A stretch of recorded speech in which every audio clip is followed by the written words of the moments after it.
Good afternoon and welcome, everybody. This would be the Jeff Cameron Show right here on 97.9 ESPN Radio. Even with a frog in the throat, we try to go full throttle with that intro. It happens. We're live at the 7th Hill Tap Room. You can come here, but don't get here before 4. They're closed. But they'll be open, and soon. We're online, ESPNTallahassee.com. That's where you go to listen live via the streaming free always. Don't miss anything, but if you do, remember all 3 hours going to be posted upon the conclusion of the program, both on iTunes and at our own audio vault. Email the show if you like, jcs at 979espnradio.com. On Twitter, it's at jcameron show. WTSM app for your mobile devices. And loosey-goosey edition of the program today. Of course, when we're on location, there is no YouTube video to watch. Well, I suppose you could. But there's a special board there. It tells you about the Crowler special on the YouTube feed. All right. There you go. Yeah, there you go. Florida State, Syracuse tomorrow. All right. A little 2-5 action for you. Winless at home. Looking to get that first win.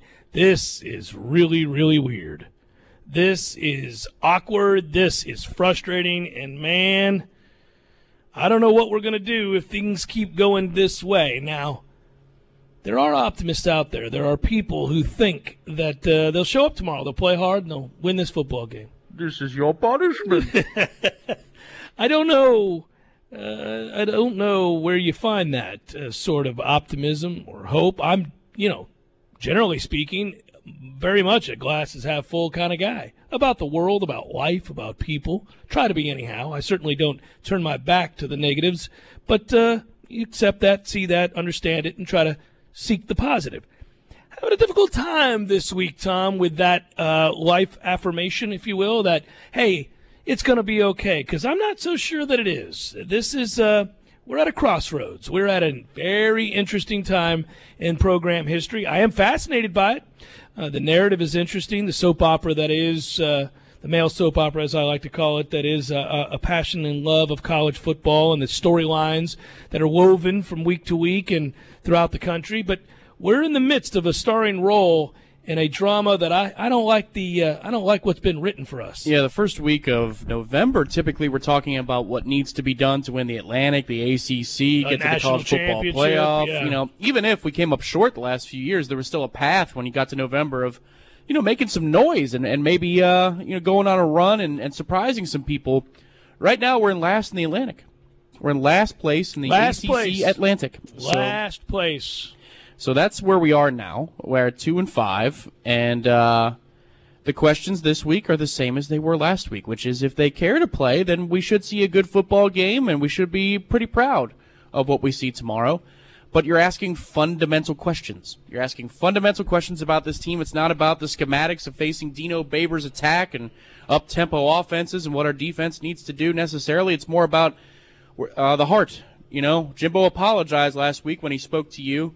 He was talking to the fans through the interview, the Mountain Dew interview on Sunday evening that we ran on Mondays. I gave him a hell of a platform, Tom. You did indeed. And he said, as an organization, this was a failure, and that can never be acceptable. Okay?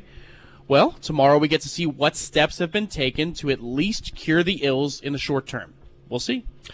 I do find it fascinating. I am looking forward to see, from an effort standpoint, what we get tomorrow, because it will tell us a lot about what was said after that game and what was done during this week in order to remedy some of the situations, some of the problems you have. You can't fix them all. You're not going to be able to remedy the situation as a whole, meaning the season can't really be saved. But what can be saved, and we all know what is still on the line, is everything from a halfway decent recruiting class to a continuation of a record-setting bowl streak and winning season streak that we'd all like to see stay intact. Now, you're up against it now, and you just got effort that resembles that of a team quitting. At that point, what are you able to sell to your team that they'll buy into and play hard for? And can you? And tomorrow, I think that's what we're looking at, right, is are you able to do this? Are you able to sell this vision of why it's important that you play hard for yourself, for the others that came before you, the guy next to you, your own self-pride, all of that stuff? And I don't know. I don't know what was said. I don't know how practice went this week. Jimbo said to me in that interview on Sunday after the Friday night loss to Boston College, one that Seminole fans everywhere know simply is unacceptable on every front. There's not a matter of debate for that. You can't play that kind of football and still get the support of Seminoles everywhere. So, one thing he said to me was that he was surprised by that result because he thought they had a good week of practice. I don't expect the coach to come on the airwaves with me or to do interviews immediately following the disappointing loss, or to even have the midweek interview that he does, or the 1 o'clock interview on Mondays, and admit that guys are loafing, guys aren't trying very hard, that he's upset with his staff, that he's angry with himself, that he's all these things. He's not going to do that for us. So I've said that time and again.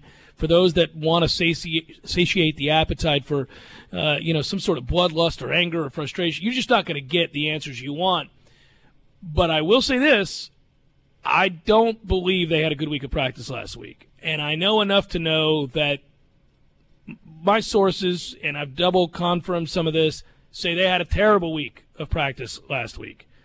So when he said that, I thought, man, that's filler, that's coach speak, that's stall tactic, that's a lot of things, but it's not the truth. And I don't know what he'll say this week if they don't play well, but don't fall back into this we're having good weeks of practice nonsense, because people aren't buying it and they're not playing like it. So hopefully they did.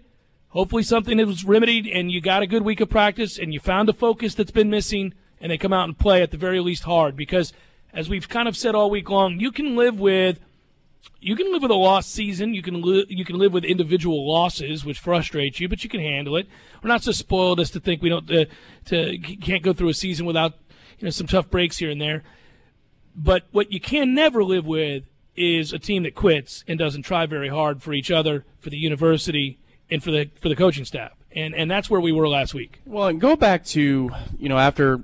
I forget which loss it was. There are many to choose from, but one of the losses, one thing Jimbo said was you still have individual goals to achieve. I wondered in that moment, we talked about it that Monday, that's an interesting button to push, to go to automatically. In past years, Jimbo said, well, you got plenty of goals still on the table, but this year he said to your individual goals. And you flash forward to Jacob Pugh's comments earlier this week saying guys are just kind of out for themselves. I don't know if their mind is on the NFL draft or whatever it is, but it seems like guys are just kind of doing what they want to do. So you get to a point where you're kind of scrambling for answers publicly, and then you're scrambling more and more, with more urgency privately for answers. What do you do this week? You can't scream at them till the paint melts off the walls.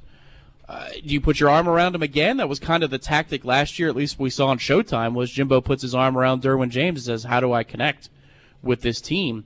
I just wonder what strategy was developed over the weekend. And we're not going to know the answer to this, win or lose. I don't think he's going to tell us. But, this is where you're getting paid the big bucks. And motivation is one of the principal goals of any coach, is how do I motivate players on a week-to-week basis. I just wonder what the strategy was from Friday night on the plane ride back to Tallahassee into Saturday, Sunday, and now here we go. It's a game week. It's Monday. This is going to be our approach. I wonder what his answers were, because there aren't any easy answers.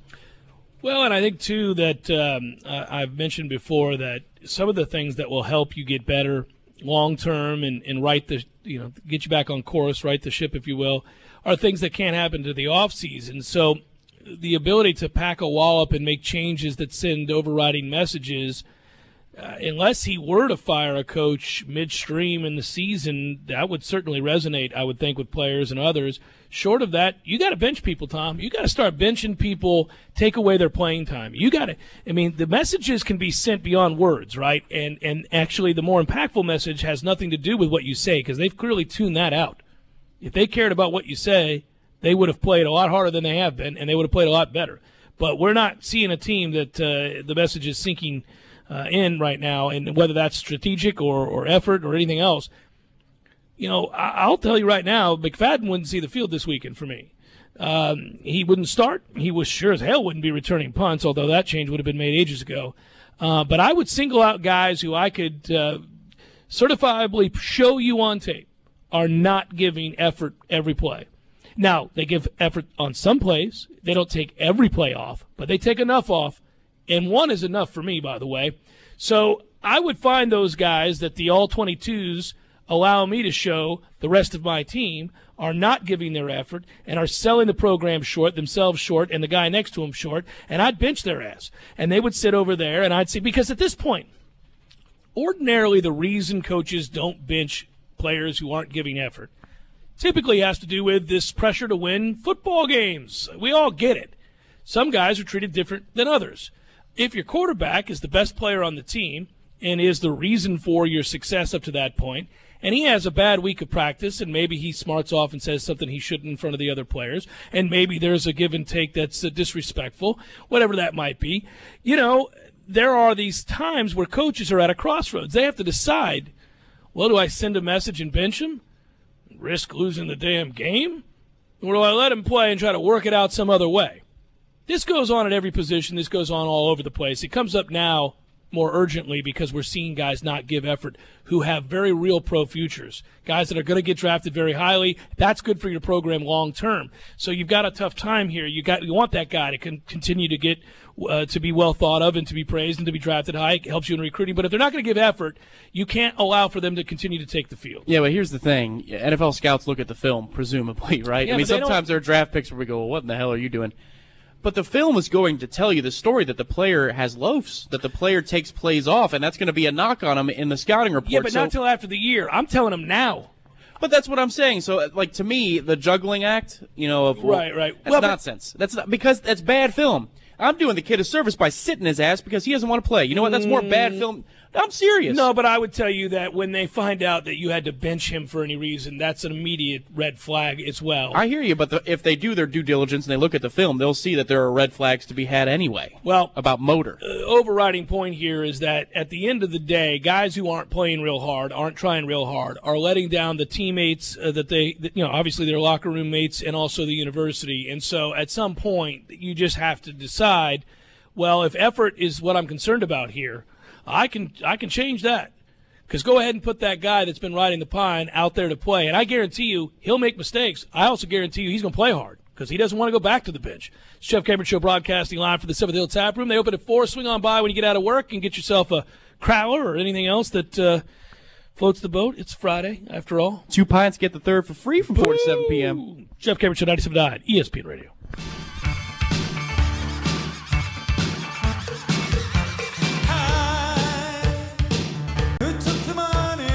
When you're in need of auto repairs, look no further than Nice Tire and Auto Service. Nice has been in business for 16 years with long-term, knowledgeable sales associates. They have the latest wheel balancing machine in the industry. And for passenger vehicles, they service AC, brakes, suspension, tune-ups, and much more. Never sit through a long wait. Nice Tire and Auto has 10 service bays to get you back on the road quickly. If you have tire problems, check out their large inventory with various Goodyear and Michelin tires. Nice Tire and Auto Service, 4792 Bluntstown Highway, 574-4100.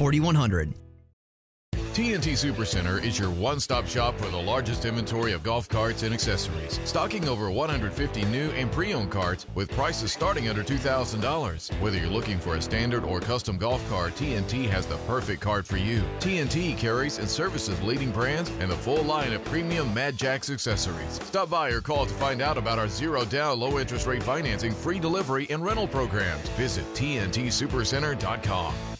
TNT. I'm talking tough, like a state of mind. Tough, like a soldier on the front line.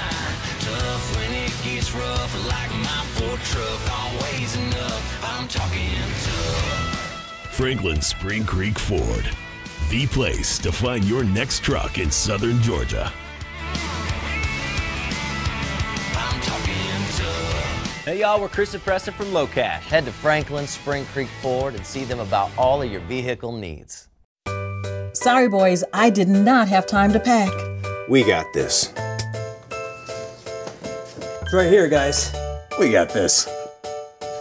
I thought I could handle it. We got this. Moving doesn't have to be a hassle. Call us first at 2 Men and a Truck. No matter the move, home or business, we'll make it a smooth one. I forgot something. We got this. Conducted logistics patrols in some of the world's most dangerous places. The Sport Clips Help a Hero Scholarship Program helps U.S. military veterans like Jacob Dietz gain the education and training needed to transition into civilian life. When I came home, I was ready for a new mission. The Sport Clips Help a Hero Scholarship is helping me get a degree in electrical engineering. Help a Hero took a load off me and my family. You can donate to Help a Hero at all participating Sport Clips locations. Just ask your Sport Clips stylist or look for the Help a Hero donation box. And on Veterans Day, November 11th, Sport Clips will donate $1 for every haircut. That's what we call making your cut count. My name is Jacob Dietz, United States Marine, and I'm saluting you. Sport Clips. It's good to be a guy. To learn more about the Sport Clips Help a Hero Scholarship Program, visit sportclips.com. Beef O'Brady's 2 for $20. The only hard part is choosing. First, pick a starter to share. Then pick 2 entrees like grilled shrimp and a steak bowl. All for $20. Beef O'Brady's, where 2 for $20 gets you plenty. Loans are made by WebBank. Rates and terms vary based on credit history. Amazon is not a sponsor of this promotion. Other restrictions apply. See website for details. I was making great progress on building my savings, but then I get hit with an unexpected car repair bill. Keeping a close eye on my credit score allowed me to buy my first house, but an unexpected medical emergency set me back. When the unexpected happened, Avant was there to help. If you need to borrow $2,000 to $35,000, try Avant. It's fast, simple, and transparent. Everything is done online. There are no prepayment fees, and no collateral is required. And you can instantly check your rate with no impact to your credit score. Over 500,000 customers have experienced the convenience of a loan through Avant. No wonder Avant has an A+ rating from the Better Business Bureau. And now, Avant will give you a $50 Amazon.com gift card after your first payment is made on time. To check your rates and to get this special radio offer, go to Avant.com today and enter promo code 3838 when applying. That's AVANT.com, promo code 3838. Go to Avant.com today and enter promo code 3838. No fans, ESPN Tallahassee's official home for FSU watch parties in 2017 is Miller's Ale House on Appalachian Parkway. Francois to throw for the end zone. It is caught.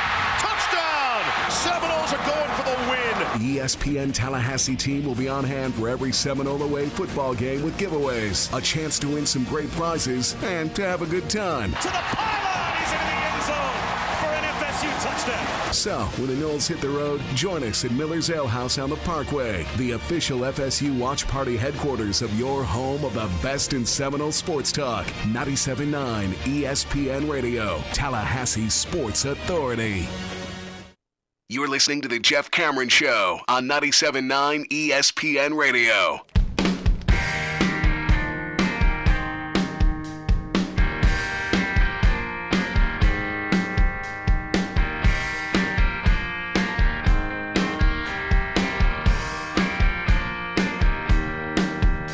Jeff Cameron Show, 97.9 ESPN Radio, and a fine Libations Friday to you and yours from the Seventh Hill Tap Room. They'll be opening at 4. Swing on by. Bottles. They've got lots to choose from in addition to the many, many taps, and all the best in craft beers from all over the state. It's about that time. You know, when you're 2 and 5 and you got, well, I mean, not right now, this second. I was going to say, sir. No, but the gravitational pull of the 14 self-serve taps here at the Seventh Hill Tap Room, it's consistent. It's constant. I was reading an article earlier today about listen, the premise of the article is in essence about the fact that Jimbo Fisher is going to need to hire analysts, and they're on coaching staffs all over the country. They don't recruit, and obviously their responsibilities range from looking at tape to scouting opponents. Well, we hear about these guys all the time with what goes on at Alabama and the advantage that Nick Saban has and the size of that staff. And Jimbo has wanted to build something akin to that, and he's gone a long way in doing so. But so the rest of the article is the rest of the article. But what I would say about that is self-scouting, to me, would help prevent many of these problems, and he does self-scout. So it's not to say that he hasn't been doing that. But the idea of an analyst or somebody from the outside whom he respects greatly, that you throw a little money towards, to really scout everything you do, whether it has to do with nutrition, whether it has to do with lifting weights, whether it has to do with game preparation, play calling, whatever it might be. All facets of your organization. fall under that purview, and have it be a person that is able to kind of compare and contrast other elite programs and has experience, and that you have to trust implicitly that you can sit across from and accept whatever criticism and or compliment they give you and know how to run with that. And I would think, because certainly, media has their opinion, but coaches largely tune out the media, and that's probably a wise move, because they keep everything insulated, as they should. But you need somebody in the inner circle that can stand up to you, that frankly can say, I don't think that's a good idea, and I'll tell you why. And that you can listen to them and not be taken aback and not be offended and not be angry, but trust. Yeah, you don't have to take their suggestion every time, but you got to listen in conversations. Now, and this is what other programs are doing. This isn't like a suggestion out of the blue. No. This is modeling yourself to after. To some degree, I'm sure we do, but to the extent that I think is common in college football, I think we may be lacking there. Well, I mean, self-scouting, right? So if we do it, I mean, what happened last year? We were stunned at what happened to us last year. And I think the coaching staff was stunned at what happened to themselves last year. But perhaps a more brutal self-scouting effort gives you a warning sign ahead of a Saturday game where there's a result you just can't believe. Back in the day, Chuck Amato was that guy for Bobby Bowden, and he was the guy, and we're talking long before everything went south, where both the game passed Bobby Bowden by and modern methodologies and so forth, and same for Chuck for that matter. But there was a time where they were both on their game and both very good at it, and Coach Bowden entrusted him and some others to be able to speak to him openly and honestly in coaches' meetings in front of the other coaches, to challenge openly ideas for that week or the following weeks or that season, even about personnel, about whether it's play calling, strategy, whatever it might be. And he established himself as somebody that could do that in those meetings that Bowden trusted. And it forced them to really examine the process and examine what they were doing. And if you couldn't come up with a good reason why you were doing that thing or calling that play or going about your business the way you were, then you needed to take a second glance at that and really kind of analyze that further and take steps to remedy that. But isn't that the curious thing? Because Jimbo, before the 2013 season began, stood on the podium beginning of fall camp, and he says, in essence, referring to the E.J. Manuel era, sometimes you just tell a kid something to tell him something. Yeah, you got to be careful how many plays you give him, because sometimes you're just telling him something to tell him something. And that spoke to him realizing that he had overwhelmed E.J. Manuel at times. Sure. You would think that would be a sign of, some of the lessons that you could apply to this particular situation. Well, and I also think that it's not that he hasn't engaged in this activity in the past. It's not that he hasn't discovered some things that were perhaps a folly. But I do believe that some of that has been lost. And the guy that is needed that you can trust is that relationship maybe isn't where it once was. That's a big one. Randy Sanders was free to kind of say what he wanted to say about the offense, call plays. He had at some point handed over play calling duty briefly to Randy Sanders, and he would call entire drives or quarters of play. That is no longer happening, and it hasn't been for a little while. Okay, well, how about this? It could be a very simple answer, and it's just that college football season is so long, and, the calendar isn't just the football season itself, but it's the recruiting calendar and the recruiting year. Couldn't it just be, because everybody in our own lives, whether it be with friends and family that we trust or coworkers or subordinates at work, whatever, you trust them with a task, and they fail you a couple times, and you get, all right, I'm going to give this guy, a last chance. And then they do it again. Yeah, and then you got to call it a day. But they still had to do it again in order for you to call it a day. In college football, if you give them another chance and, they don't come up to the level you need them to come up to, well, you have to wear it for 12 games. And it's just, you made one choice in the moment to say, all right, from 2016, that September is unforgivably bad, but I'm going to give you another shot. And let's ride in 2017, see how we do. And it's just a colossally bad choice in that moment. And now we have to wear it for a year, and then he can make a better choice. I mean, could it be that simple?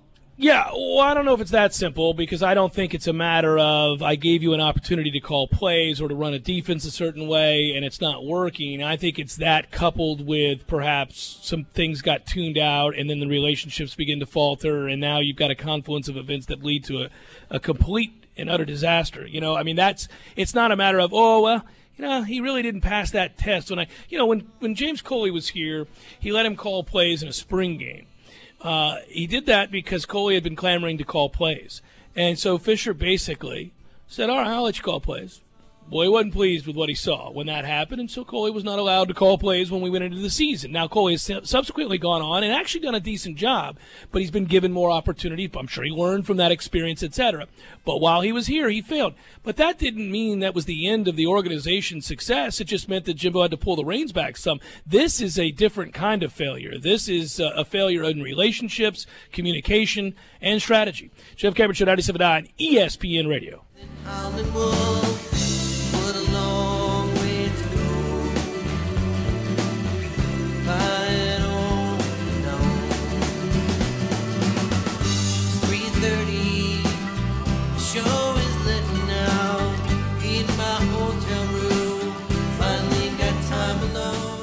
Football season is in full swing, and so is AAA One Transmission. AAA One Transmission is locally owned and operated by Tim Pridgett, who's been servicing the Tallahassee area for over 37 years.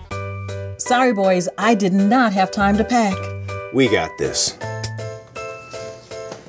It's right here, guys. We got this. I thought I could handle it. We got this. Moving doesn't have to be a hassle. Call us first at 2 Men and a Truck. No matter the move, home or business, we'll make it a smooth one. I forgot something. We got this.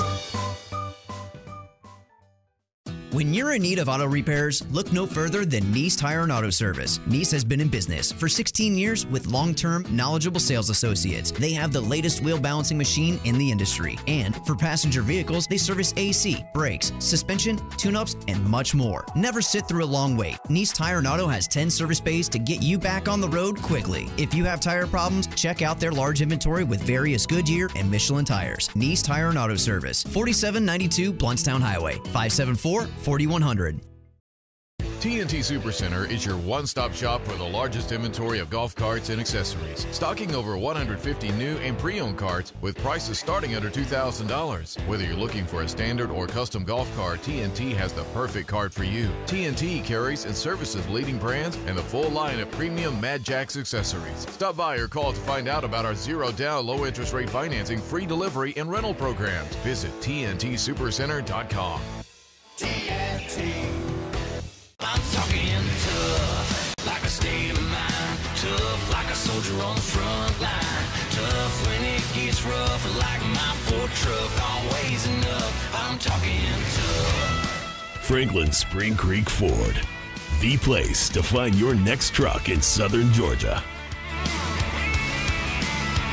I'm talking tough. Hey y'all, we're Chris and Preston from Low Cash. Head to Franklin Spring Creek Ford and see them about all of your vehicle needs.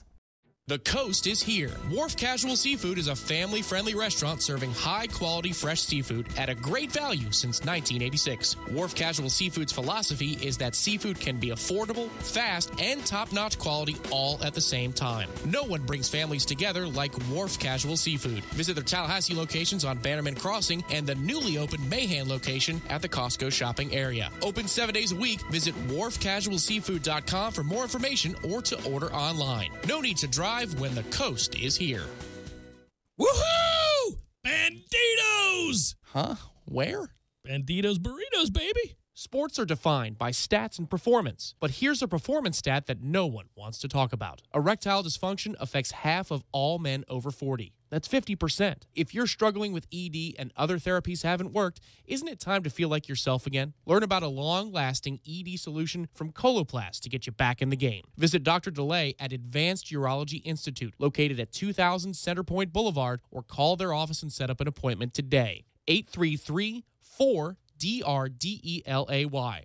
That's 833-4, Dr. DeLay. The sooner you seek treatment, the sooner you can get back to feeling like your normal self. That's 833-4, Dr. DeLay. Hi guys, we're the Sugar and Spice Girls. How about spicing up your game day experience with Tallahassee's hottest dancers? Arrive in style to your tailgate and pregame by renting our limos and party buses. And when you're done, celebrate the big win with your own personal cheerleader. So what are you doing after the game? Sugar and Spice is Tallahassee's premier adult entertainment. Touchdown by calling 524-8927. That's 524-8927. View our selection online at ilovesugarandspice.com.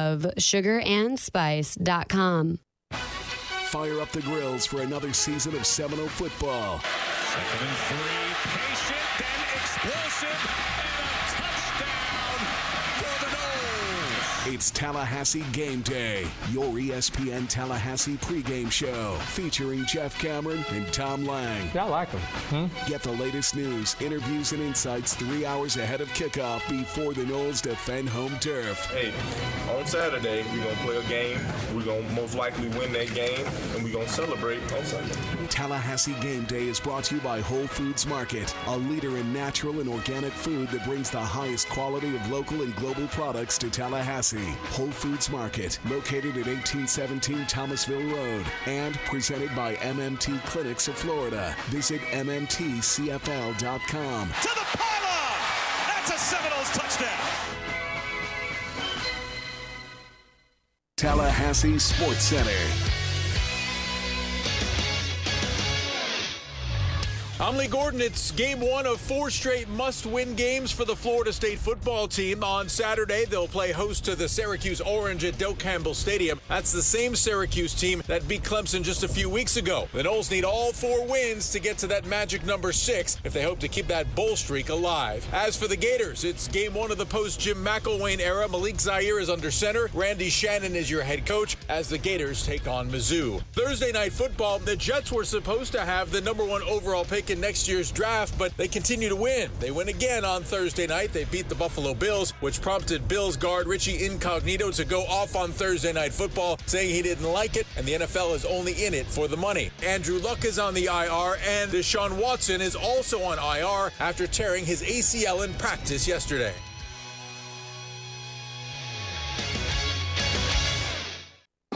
Live from the Dale Earnhardt Jr. Buick GMC Cadillac Studios in the capital city of Tallahassee, this is the Jeff Cameron Show on 97.9 ESPN Radio. It's Libations Friday, brought to you by Quarter Pocket Bar and Grill. Quarter Pocket Bar and Grill on Appalachia Parkway. Tallahassee loves the Corner Pocket.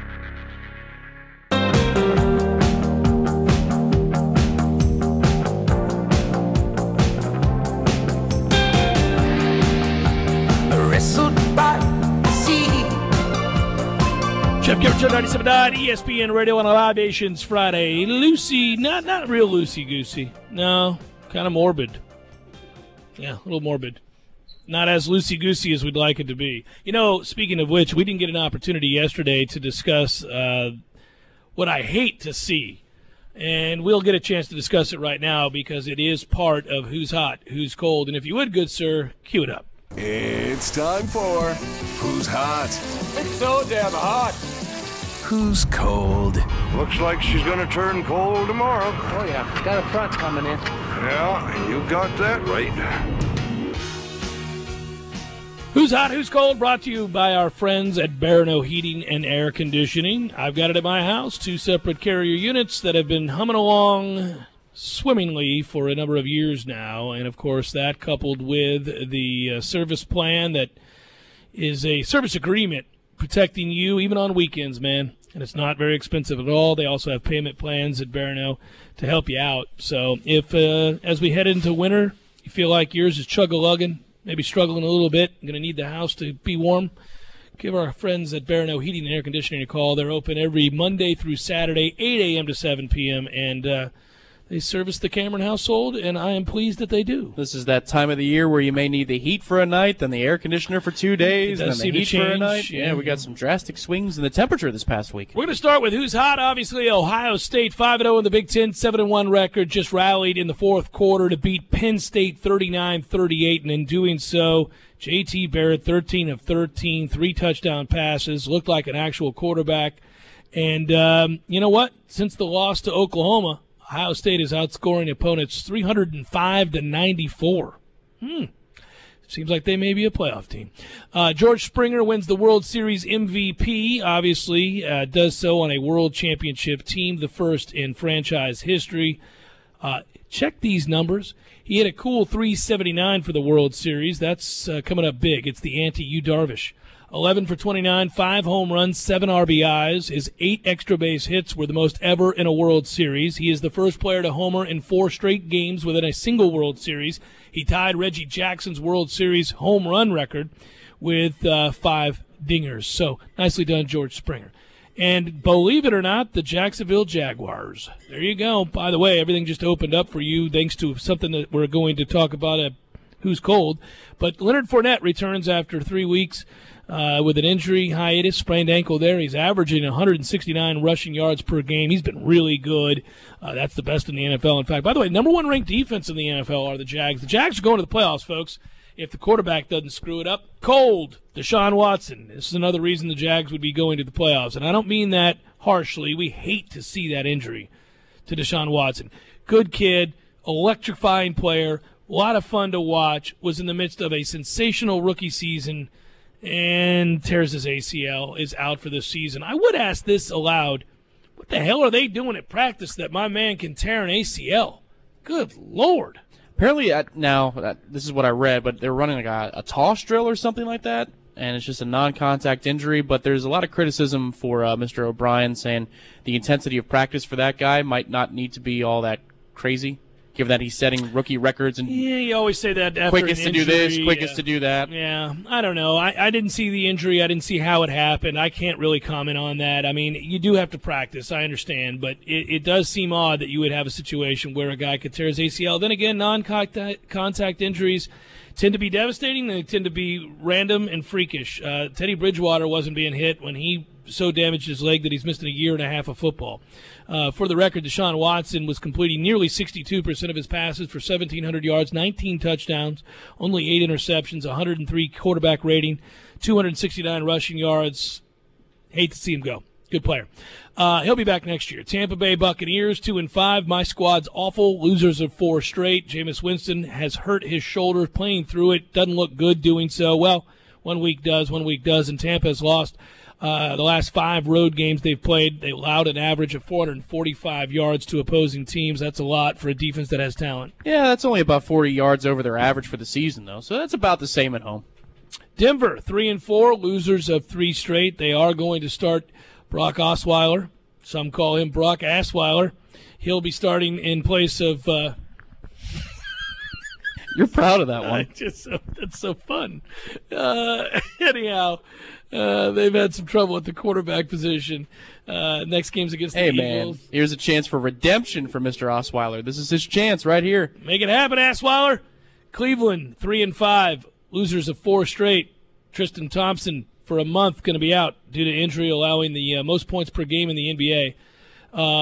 So, by the way, LeBron's hairline is winning the battle against Bosley is a nice side note there. Nicely done. There it is. Nicely done. There well, if you lose to the Knicks and the Magic within, a week, 10 days, whatever that is. Hurt your feelings. Yeah. But I dare say nothing matters this early in an NBA season. 0 things matter. You are correct. It doesn't matter to the Cavs. It doesn't matter to anybody. They could be the 7th seed and they'd be the favorite as long as Bron's healthy. There'll be people who have to pretend that they're up in arms about it, and they get paid handsomely to do so, and they'll scream at each other on camera in the middle of the afternoon on ESPN and Fox, and we'll laugh at them from afar knowing that this isn't an actual debate. But it's a hell of a paycheck, though. It's a thing that they get to pretend with a great levels of concern really matter. And that's why it's the gift that keeps on giving. If you're Stephen A., is to have the Cavs start 3-5. It means an opportunity to yell, and you need that on a daily basis. Okay, so here's a question for you: between our Bucks on Sundays, and of course we got the Knowles tomorrow at 12:20 p.m. An odd time kick. That's just perfect. It should be 12:27. Should be Tuesday at 10 a.m. Yeah. Who's going to be the first of our teams to get a win? The Bucks play the Saints this weekend. The Knowles play Syracuse tomorrow. The week after that, I believe it is the Jets that the Bucks play first. They look good. Yeah, and then we play Clemson. And then it's Delaware State. There it is. All right. That's the one. I think it's Jets, then Dolphins for the Bucks. If it was Dolphins, Jets, would that change your vote? No, I don't think so. Well, maybe. I don't know. I can't predict wins for the Bucks. So there's going to be a win in November for one of our teams. I know we get the Delaware State win. Sure? That one, that one I know we're going to get. The other ones I can't tell you for sure that I feel real good about. Well, I know I can tell you for sure I don't feel real good about. And I don't feel real good about the Bucks, certainly not on Sunday. And I don't feel great about our Knowles tomorrow. That's a toughie, buddy. I mean, that's what if this weekend was a 2-0 weekend? Would that be a bold endeavor if I were to posit that this is going to be a 2-0 weekend for Knowles and Bucks? Yeah, sure, absolutely. Right. It would be. By the way, Another thing on display last night about the NFL and why you don't touch these games. The Jets blitzed Tyrod Taylor throughout the night. 75% of his dropbacks to start this game, they blitzed. It resulted in 5 sacks. That's the most that Tyrod Taylor has been sacked when facing the blitz in a game in his entire career. And New York wins its 4th game of the year, becoming the first team to surpass its over-under win total, by the way, set by Vegas. Did you know that? So if you had the over on the Jets, good on you. You won. It's over. You've already got it. You got 2 months to go to spend that money that you can cash in on right now. That's what you do. You're happier than hell about that, right? That's doing some things. Also, I know it doesn't really matter yet. I just got done saying that. I don't want to contradict myself, but I do want to point out that Lonzo Ball did not score a point last night. And that's the first time that a top 5 pick in the draft has gone scoreless since 1992. Would that scare the hell out of you to have a top 5 pick just throw up the old 0? I scored as many points as Lonzo Ball did last night in the game. What would scare me, honestly, is that there's a multiplier here. Tom. There's a multiplier here, though. That's the problem. It's the coverage, it's the market, and anything that goes bad for Lonzo Ball is going to make its way onto a radio show in Tallahassee, Florida. Yeah, my man scored 0. Because of LeVar. That's why we're all talking about it and at all. that's why you don't feel bad. That's the problem that comes with putting that kind of pressure and living vicariously through your son. Although then again, you could argue, well, I got him paid and he was never that great a player to begin with. And a lot of people had concerns when he was at UCLA about any number of factors in his game. And that the Lakers got somehow wooed by this guy and bullied into picking him is the very reason that he did it, because he got him paid, he got himself paid, and it doesn't matter now that we're revealing that he's not any good. And I'm going to do it again for his younger brother. He may end up being great. I don't know. He could be. My guess is probably not. He looks like the type of player, though. He's a pass-first guy, so that's, yeah. I mean, he might, get you a triple-double where it's like a 10-10-10 triple-double. One of those. He's not going to be the type that goes 37-5. Really tough to get a triple-double when you don't score a point. It's the Jeff Cameron Show, 97.9 ESPN, ESPN Radio. I cut my fingers on the way, the way I'm slipping away. I turned my feelings off. You made me untouchable for life. Yeah. Need help moving? 2 Men and a Truck Tallahassee provides professional home and business move services, both locally and long distance. For your next move, when you're in need of auto repairs, look no further than Nice Tire and Auto Service. Nice has been in business for 16 years with long-term, knowledgeable sales associates. They have the latest wheel balancing machine in the industry. And for passenger vehicles, they service AC, brakes, suspension, tune-ups, and much more. Never sit through a long wait. Nice Tire and Auto has 10 service bays to get you back on the road quickly. If you have tire problems, check out their large inventory with various Goodyear and Michelin tires. Nice Tire and Auto Service, 4792 Blountstown Highway, 574-4100. TNT Supercenter is your one-stop shop for the largest inventory of golf carts and accessories, stocking over 150 new and pre-owned carts with prices starting under $2,000. Whether you're looking for a standard or custom golf cart, TNT has the perfect cart for you. TNT carries and services leading brands and the full line of premium Mad Jacks accessories. Stop by or call to find out about our zero-down, low-interest rate financing, free delivery, and rental programs. Visit TNTSupercenter.com. TNT. I'm talking tough, like a state of mind. Tough, like a soldier on the front line. Tough when it gets rough, like my Ford truck. Always enough, I'm talking tough. Franklin Spring Creek Ford, the place to find your next truck in southern Georgia. I'm talking tough. Hey y'all, we're Chris and Preston from Low Cash. Head to Franklin Spring Creek Ford and see them about all of your vehicle needs. Sorry, boys, I did not have time to pack. We got this. It's right here, guys. We got this. I thought I could handle it. We got this. Moving doesn't have to be a hassle. Call us first at 2 Men and a Truck. No matter the move, home or business, we'll make it a smooth one. I forgot something. We got this. 28 TVs, you'll never miss a second of the action. Kick your week off with Monday Night Football, where you'll get 2-for-1 wells, calls, and drafts all night long. Then there's Tuesday Night Trivia with Professor Jimmy. Go win yourself some money. What about lunch? Weekdays, pick from over 20 menu items for just $7.50, including a drink. What you doing for Thursday Night Football? How about the fourth quarter, where you'll get $2.25 domestic drafts, $2.75 domestic bottles, and $4 Jaeger bombs. No weekend would be complete without Bubbles and Brunch. From 7 a.m. to 2 p.m., get all the mimosas and Bloody Marys you can drink and a breakfast for $18.99. Can you say Uber? Knowles, Bucks, Jags, or Finns, no matter who your favorite team is, take it to 2033 North Monroe Street and watch them at Tallahassee's favorite football hangout, the Fourth Quarter Bar and Grill. As a Marine serving in Afghanistan, I conducted logistics patrols in some of the world's most dangerous places. The Sport Clips Help a Hero Scholarship Program helps U.S. military veterans like Jacob Dietz gain the education and training needed to transition into civilian life. When I came home, I was ready for a new mission. The Sport Clips Help a Hero Scholarship is helping me get a degree in electrical engineering. Help a Hero took a load off me and my family. You can donate to Help a Hero at all participating Sport Clips locations. Just ask your Sport Clips stylist or look for the Help a Hero donation box. And on Veterans Day, November 11th, Sport Clips will donate $1 for every haircut. That's what we call making your cut count. My name is Jacob Dietz, United States Marine, and I'm saluting you. Sport Clips. It's good to be a guy. To learn more about the Sport Clips Help a Hero Scholarship Program, visit sportclips.com. This is the Jeff Cameron Show on 97.9 ESPN Radio.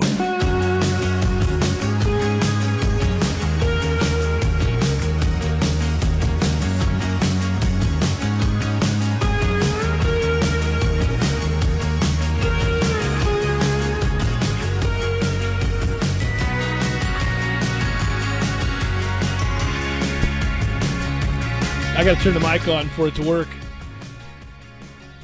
So if you're to piggyback on all the stuff that Deshaun Watson was doing successfully, which was most everything, 19 pass touchdowns are most ever by a player through his first 7 games, 3 games with at least 4 passing touchdowns this season, tied with Hall of Famer Fran Tarkenton for the most by a rookie in NFL history, QBR of 81.9, highest for any player in their first 7 games of their career in the last 10 years. Had at least 3 passing touchdowns in 4 straight games, which was a rookie record. The most passing touchdowns in a single season by a rookie is 26, which was done by Russell Wilson in 2012. Peyton Manning did it in 98. Watson was 8 shy of that with 9 games to play. He won't break it now, but he probably would have. 16 passing touchdowns in the last 4 games, which is the most by a rookie in a 4-game span period. So all those things are there, and you're a Texans fan going, good, we got us a guy. It looks like we're going to be all right moving forward. You know, it's a shame our year is already over now, but okay, we got an NFL franchise quarterback. But, you know, I'm going to hold out hope that we'll rise to the occasion this weekend. I know we got to start Tom Savage, which they do. And here I am looking at this. Savage was yet to throw a touchdown in his career. Did you know that? No, I did not know that. He's never thrown a touchdown pass, ever. Well, okay. That's insane. That is insane. Okay, and let me give you here. The most attempts without a passing touchdown in NFL history belongs to a guy named Mark Krusek from 1976 to 1980. 154 attempts, not 1 touchdown throw. Mark, if he's still alive, has nightmares on a daily basis, without a question. That kind of futility. Somebody dropped one along the way. Oh, probably right in the breadbasket. No! He's the dog seeing Vietnam. So Wayne Clark, 120, whoever Wayne Clark is, from 1970 to 1975. I can tell you Wayne Clark is a non-touchdown throwing quarterback. And then there's Tom Savage. From 2014 to now, 105 passing attempts, 0 touchdowns. Here's what I'll tell you. He's probably going to throw a touchdown this week. Yes, he is. I think You're he damn is. right. I think he is, Tom. First and goal from the 1, I don't care. Play throw action. The football. That's right. My man has to be able to throw a touchdown pass. This is insane. But all of those touchdown numbers I gave you for Deshaun Watson as a rookie and records being set, 19 TD passes this year. Do you think Tom Savage sits over there and is happy for Deshaun? Or do you think he sees each one of those 19 touchdown passes and goes, you son of a... They didn't play that hard for me. They didn't play that hard for me against Jacksonville in week 1. Yeah, he plays that card. It's not his fault. He's playing the they didn't play that hard for me card. Man, watching Deshaun, it was so much fun for these 6 weeks or whatever it has been. I'm still on the fence about how good he's going to be. Now, I was the guy who thought he was going to be a good NFL quarterback, but I'm on the fence about, once the film's out there, we'll see. And the thing is... Oh, well, right. They'll make adjustments. The league will have a whole offseason now to review film, so if he comes back, it'll be unfair. People will blame it on the injury. It might just be that defenses have adjusted and they've seen what Houston can do with Deshaun at the helm. But my number one question is, if the disparity in play is that, how in the preseason could you have not seen it while you're splitting reps between Savage and Deshaun? Unless he's a gamer and not a practicer. Well, how about this? How about even if you, for whatever reason, couldn't see it to that degree, and it would probably be very difficult to see that because this is an absurd start to a career, and it's great, and nobody really would have predicted that. But you wouldn't have to see all of that. You wouldn't have to see that disparity to know, well, Tom Savage kind of sucks. But that's what I'm saying. I mean, even if you're watching the preseason and we were looking at McCaffrey, right, Cook, and we Watson, looked at everybody in the preseason, sure. Trubisky, man, I remember watching Deshaun say, well, he looks comfortable. And that's he why had a good game and a bad game in the preseason. That's why I was stunned by the Thursday night performance, but clearly he was getting 0 reps. Yeah. So that was terrible on short. Yeah. He looked terrible. Yeah. Absolutely he terrible. Given up all of the reading defenses and looking downfield and all that. Yeah, he had the one long touchdown run that everybody praised, which you're like, all right, well, that's not sustainable. He will die if he has to continue doing that. Right. Could it be, too, that Dabo Swinney just always tells the truth, and none of us give him credit for telling the truth? Well, I'm not going to go that far. Well, no, but what I'm saying is, like, he was in the same way that Prescott was lobbied for as an NFL-type player who could read defenses. Lobbied too, but Dabo's going to do that because he's a good guy who's going to lobby for players who played at his organization and represented the school, in a way that he had to have been proud of, let alone been great on the field. I mean, he's a good kid. Yeah, but, I mean, Deshaun couldn't get this far without being able to read defenses in the way that the offense in college would have suggested he'd need a learning curve. Right. Well, I agree with you. I think, first of all, we both thought he'd be a good pro quarterback. We didn't think he'd be great, and I have my doubts about certain aspects of his game, and I still will, just like you. We'll wait and see. But he was off to a great start, and I'm rooting for the kid because I like him a lot, and I think he's a good kid. Hour number 2 forthcoming. Lee Sterling going to join us next from Paramount Sports. Let's get to some picks.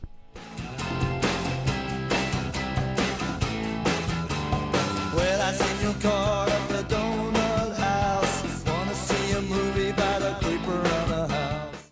Football season is in full swing, and so is AAA One Transmission. AAA One Transmission is locally owned and operated by Tim Pridgett, who's been servicing the Tallahassee area for over 37 years. Brakes, transmissions, electrical systems, tune-ups, and battery checks. No matter what ails your vehicle, AAA One Transmission can make your automobile healthy again. Don't put off your auto repairs. Stop it at 1023 North Monroe Street or call them at 222-25. When you're in need of auto repairs, look no further than Nice Tire and Auto Service. Nice has been in business for 16 years with long-term, knowledgeable sales associates. They have the latest wheel balancing machine in the industry. And for passenger vehicles, they service AC, brakes, suspension, tune-ups, and much more. Never sit through a long wait. Nice Tire and Auto has 10 service bays to get you back on the road quickly. If you have tire problems, check out their large inventory with various Goodyear and Michelin tires. Nice Tire and Auto Service, 4792 Blountstown Highway, 574-4100.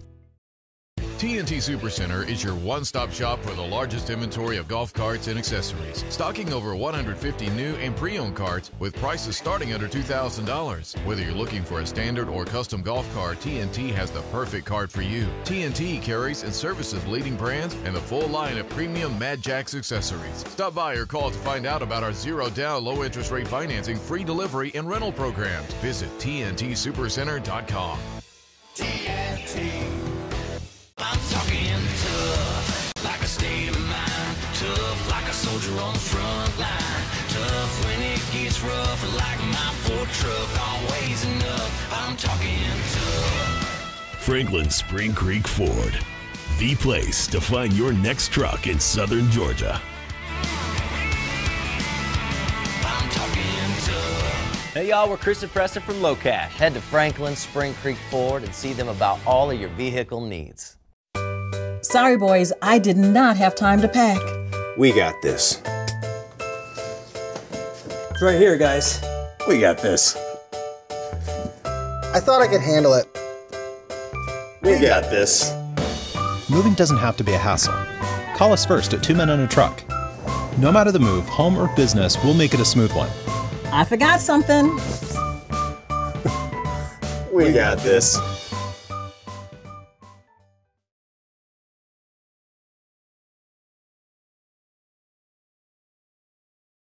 Season of Seminole football. 2nd and 3, patient, then explosive, and a touchdown for the Noles. It's Tallahassee Game Day, your ESPN Tallahassee pregame show featuring Jeff Cameron and Tom Lang. Yeah, I like them. Get the latest news, interviews, and insights 3 hours ahead of kickoff before the Noles defend home turf. Hey, on Saturday, we're going to play a game. We're going to most likely win that game, and we're going to celebrate on Sunday. Tallahassee Game Day is brought to you by Whole Foods Market, a leader in natural and organic food that brings the highest quality of local and global products to Tallahassee. Whole Foods Market, located at 1817 Thomasville Road, and presented by MMT Clinics of Florida. Visit MMTCFL.com. To the pylon! That's a Seminoles touchdown!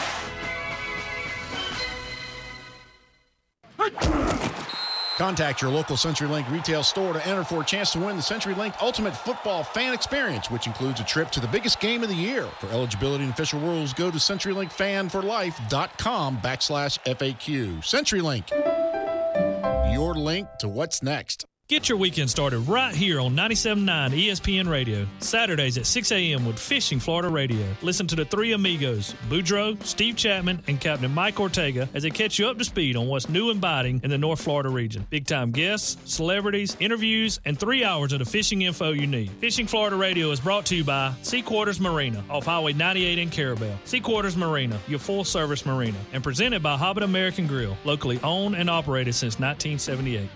Loans are made by WebBank. Rates and terms vary based on credit history. Amazon is not a sponsor of this promotion. Other restrictions apply. See website for details. I was making great progress on building my savings, but then I get hit with an unexpected car repair bill. Keeping a close eye on my credit score allowed me to buy my first house, but an unexpected medical emergency set me back. When the unexpected happened, Avant was there to help. If you need to borrow $2,000 to $35,000, try Avant. It's fast, simple, and transparent. Everything is done online. There are no prepayment fees, and no collateral is required. And you can instantly check your rate with no impact to your credit score. Over 500,000 customers have experienced the convenience of a loan through Avant. No wonder Avant has an A+ rating from the Better Business Bureau. And now, Avant will give you a $50 Amazon.com gift card after your first payment is made on time. To check your rates and to get this special radio offer, go to Avant.com today and enter promo code 3838 when applying. That's AVANT.com, promo code 3838. Go to Avant.com today and enter promo code 3838. Broadcasting live from the Dale Earnhardt Jr. Buick GMC Cadillac Studios. This is 97.9 ESPN Radio, WTSM, Woodville, Thomasville, Tallahassee. Tallahassee Sports Center. I'm Lee Gordon. It's game one of 4 straight must-win games for the Florida State football team. On Saturday, they'll play host to the Syracuse Orange at Doak Campbell Stadium. That's the same Syracuse team that beat Clemson just a few weeks ago. The Noles need all 4 wins to get to that magic number 6 if they hope to keep that bowl streak alive. As for the Gators, it's game one of the post-Jim McElwain era. Malik Zaire is under center. Randy Shannon is your head coach as the Gators take on Mizzou. Thursday night football, the Jets were supposed to have the number 1 overall pick in next year's draft, but they continue to win. They win again on Thursday night. They beat the Buffalo Bills, which prompted Bills guard Richie Incognito to go off on Thursday night football, saying he didn't like it, and the NFL is only in it for the money. Andrew Luck is on the IR, and Deshaun Watson is also on IR after tearing his ACL in practice yesterday.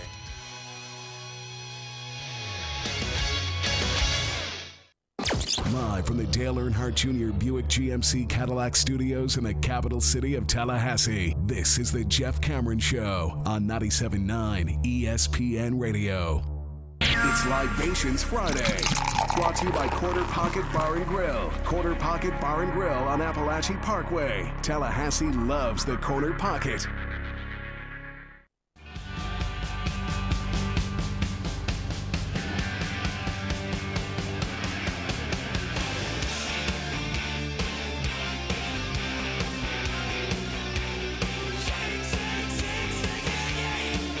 Hour number 2, Jeff Cameron Show, 97.9 ESPN Radio, Libations Friday, loosey-goosey edition of the program, broadcasting live from the 7th Hill Tap Room. If you're getting off of work or just getting into town, you're a hearty bunch rolling into town to see Florida State and Syracuse. Good on you. That's loyalty right there. Swing by and get yourself a crowler, get yourself a big, tall tailgate beer.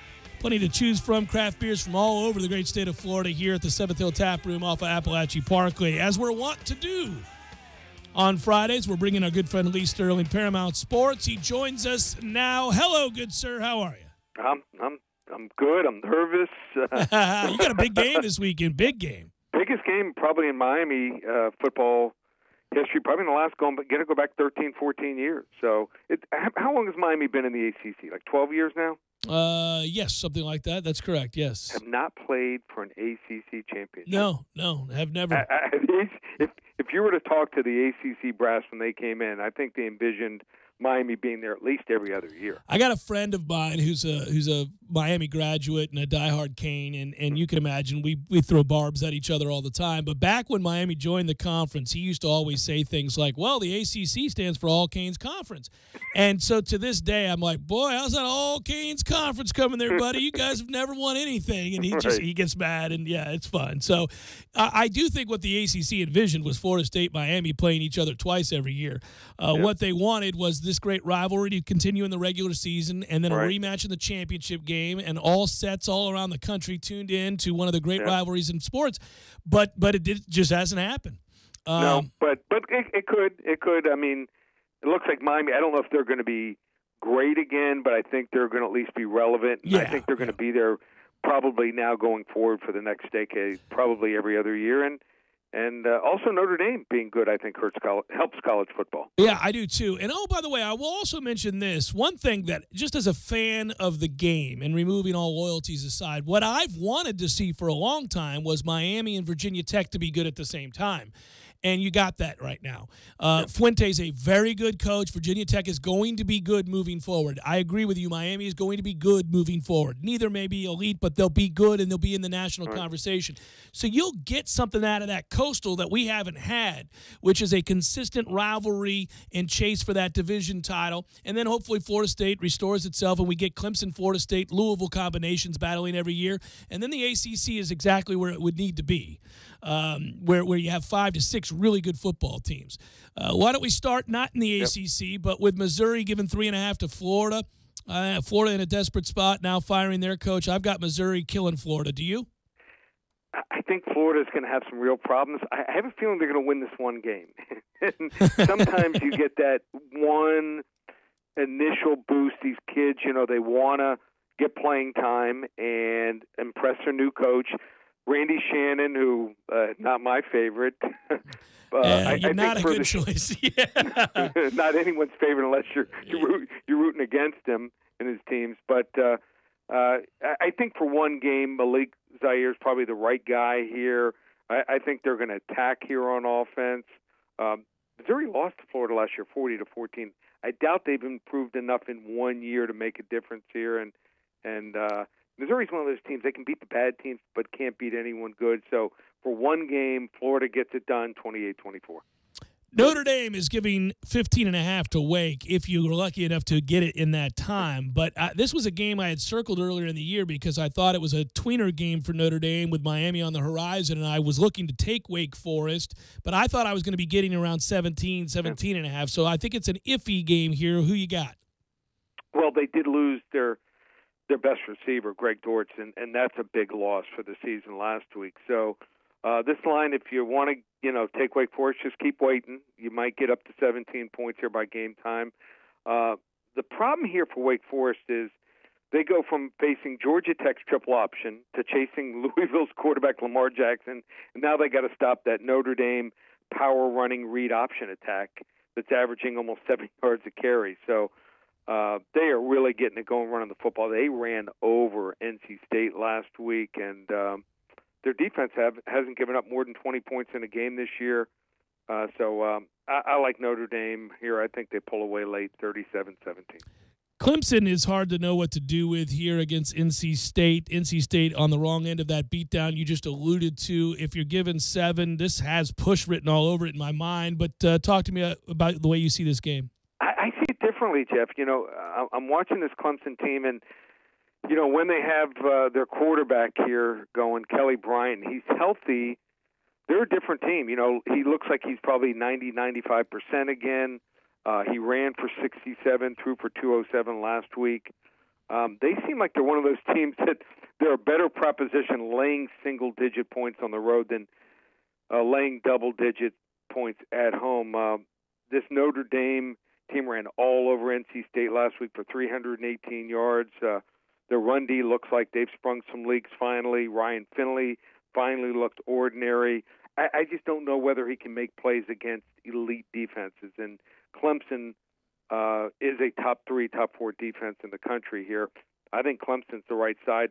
I think you're going to see in the ACC championship game 28-17. Virginia Tech and Miami, the game you're most excited about, and frankly, the game I'm most excited to watch this weekend. It's certainly on the short list anyhow. I think it's a great game. I think it's certainly beneficial that Miami is at home at night for a game like this. If this were on the road, I think it would be an easy play for Virginia Tech. But interestingly enough, Virginia Tech is still favored at -2.5. How do you see this game playing out? And Miami, as a home dog, when they're right, has always been a real good proposition here. I still think Miami's a year away.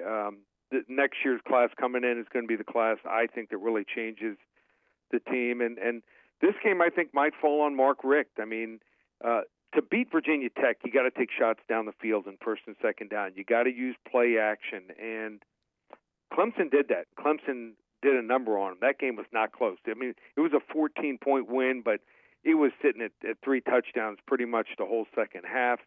So love Bud Foster. He's one of the best, toughest defensive coordinators, but top-end talent usually gives him trouble here. So we're going to see if Miami attacks and uses their receivers, which is their strength when they're healthy and playing right against this defense. So it's going to be on Mark Richt. He cannot be conservative.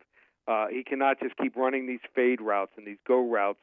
You got to stack 3 guys on one side. You got to try to confuse them.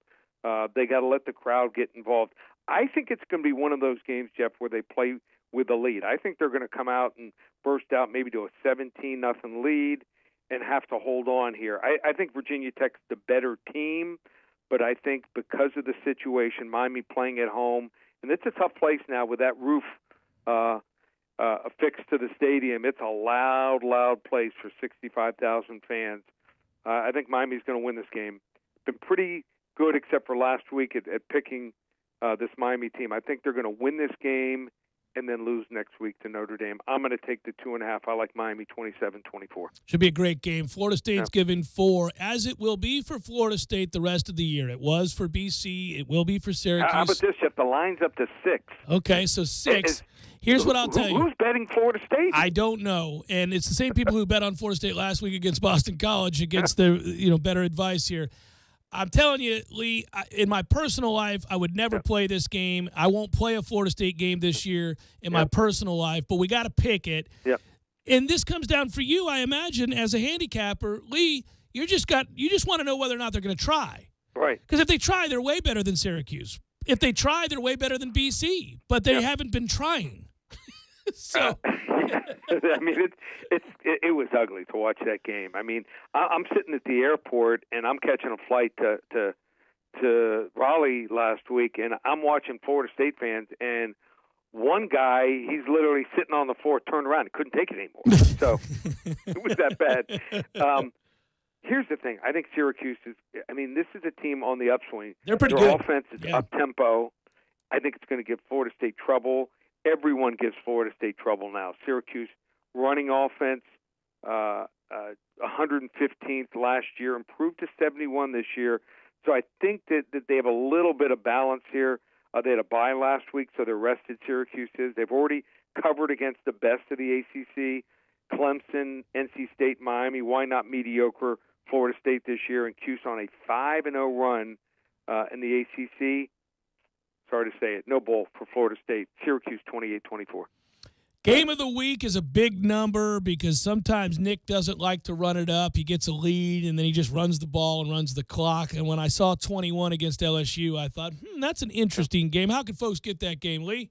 Just call me here at the office, 800-400-9741. First 10 callers will get Alabama and LSU on me. We got this game right last year and the 2 years before that. So you want to get involved with Paramount Sports. Like I said, this is the weekend. My first 50-unit play of the year goes. We rate our games from 10 to 50 units. First 50-unit bomb, and we're documented 30-9 over the last 8 seasons on these 40 to 50-unit plays. So you want to get involved. My November to Remember special, 5 weeks of action from now through Monday, December 4th. Take you through championship weekend. So you want to get involved. ParamountSports.com. Use coupon code SAVE100. Brings the price all the way down to $397. ParamountSports.com, or you can order here through the office. Steve's the guy you got to hit up, 800-400-9741. Make sure, as always, good sir, you text me that 50-unit play. I will. It's a game that won't be on your radar. Yeah, I can guarantee you that. So might make your day a little brighter. Oh, I love it. I could use the help, Lee. A charity is welcomed at this point, sir. Be good. Okay. Talk to you later. Lee Sterling, Paramount Sports. I got to get that 50-unit play, Tom. A man is rock solid on the 50-unit play. Man, I missed the Great Pumpkin Shootout. You know, we didn't have a Great Pumpkin Shootout this year. That's 2 years in a row. We got to bring it back. Well, but we did just get our first November to Remember blast right there. That is always helpful. And there have been 2 Baker's Dozens this year. There have been. So, but November to Remember is always fun. Hey, let's do this real quick. Let me just note something here. I'm not going to lie. I've been fantastic this year, and winning week after winning week after winning week, and some of them miraculously so, including a 9-0-1 stretch. And I've also been great in my personal life, as a friend and a lover. No, I mean as a gambler. But what I would tell you is this: the sporting play. Oh, it's incredible! has been good to me this year, and maybe, I don't know, am I more in tune with what's going on because I'm less focused on Florida State? Could that be why this is happening, that I've got a good feel for the rest of college football since I'm watching more of the rest of college football instead of us? Okay. I mean, it may be. So pull us all in close. What does Uncle Jeffy think about this weekend? All right, so I just want to go through some of this here. I'm not, you do whatever you want to do, but okay. That was very New York of you, by the way. You do what you want to do, okay? Yeah. Everybody's got to do what they got to do. You do what you want to do, but here's what I'm going to do. If you want to do it, here's what I'm going to do. Right. Well, it's for real. I am.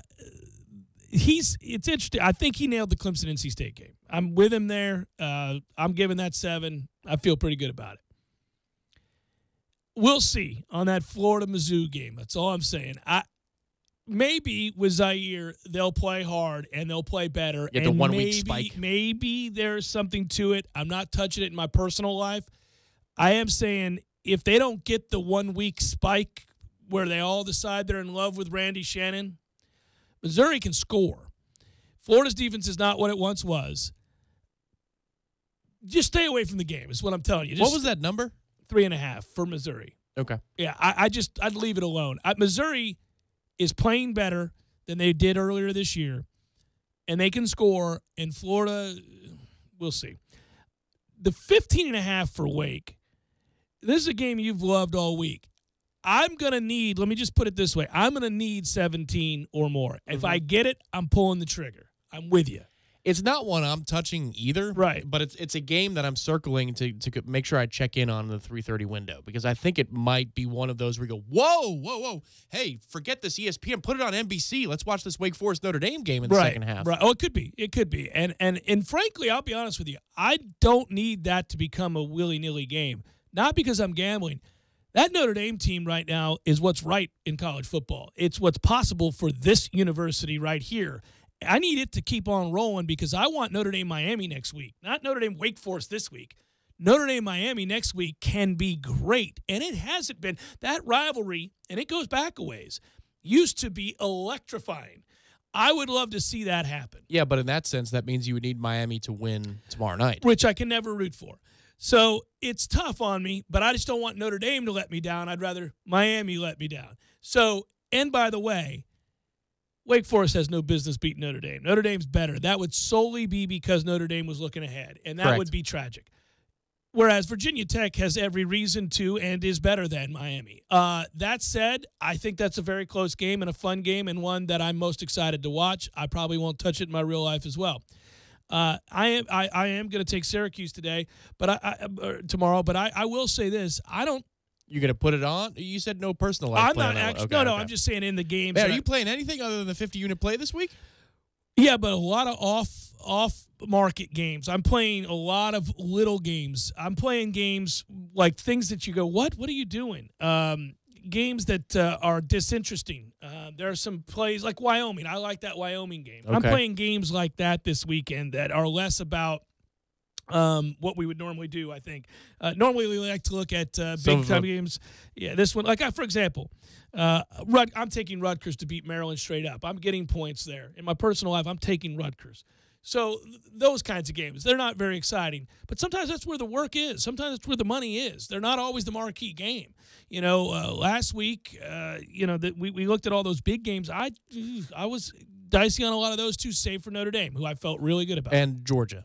You played Georgia. Well, yeah. That was my biggest bet of the year.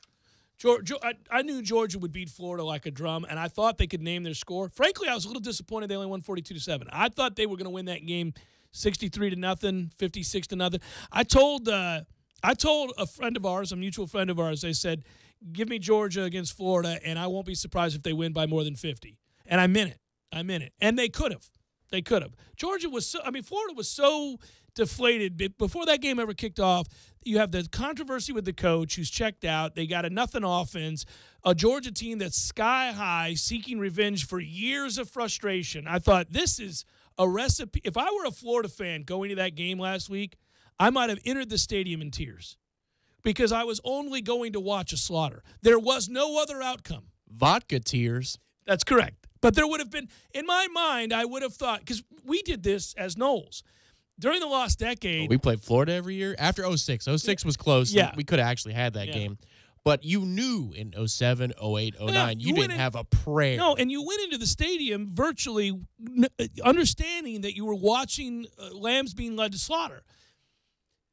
I thought last week, honestly, with the Florida-Georgia game, my stepdad, I'd say it all the time, is Bull Gator. He called me and said, what do you think? I go, Bob, I wouldn't watch this game if I were you. I mean, I'm being serious. I'm not trying to be a jerk because we're not any good either. But I'm just telling you right now, I wouldn't watch this game. You got no chance to compete. You will not be competitive. You could lose by 50. It could get worse than that if they choose to make it worse than that. And he goes, I don't disagree. I just was hoping for something. I got nothing. You're going to get killed. Last week would have been my 50-unit play. Would have been my you can't miss game of the year stamp. This is a beatdown. My 50-unit play this year was Virginia Tech, North Carolina. That's the one I knew. What was the final of that game? 56-7. That's right. You had that feel. Yeah, I had that feel there. But then North Carolina last week. But it was not a 50-unit play last week. No, that was the game I ran from. Miami is trending in the wrong direction. Very interesting to hear him say that he feels like they're going to win this game. That they're going to jump out to a big lead. Now, we have experienced that. Might. Well, 14 and they do play year. well. Yeah, they do play well there. And they know that it's a big game. And they haven't had a big game there in a long time, so they are going to be emotional. Well, they were sleepwalking last week, clearly. Syracuse doesn't turn it over last week. They win the game. Georgia Tech should have beat Miami as well. I mean, this is... Well, that's true. Yeah, they played North Carolina, the game at Chapel Hill last week. They were sleepwalking. But it was kind of predictable. Remember, when that came out, all these people were jumping on Carolina. I thought, what do they know? What are we not seeing? And I think what they're seeing is Miami trending the wrong way. And that was North Carolina's season. Even though they were 1-7, they decided to put all the eggs in that basket and play, to that end. The defense looked great last week. Should have won the game. Yeah, their defense looked really good. Yeah, I'm interested to see Miami play here because the quarterback got dinged at the end of last week's game. We'll see. He's also not that great. No. It's the Nikosi Perry show whenever he's ready. Yeah, that'll be next year, unfortunately. Chef Cameron Show, 97.9 ESPN Radio.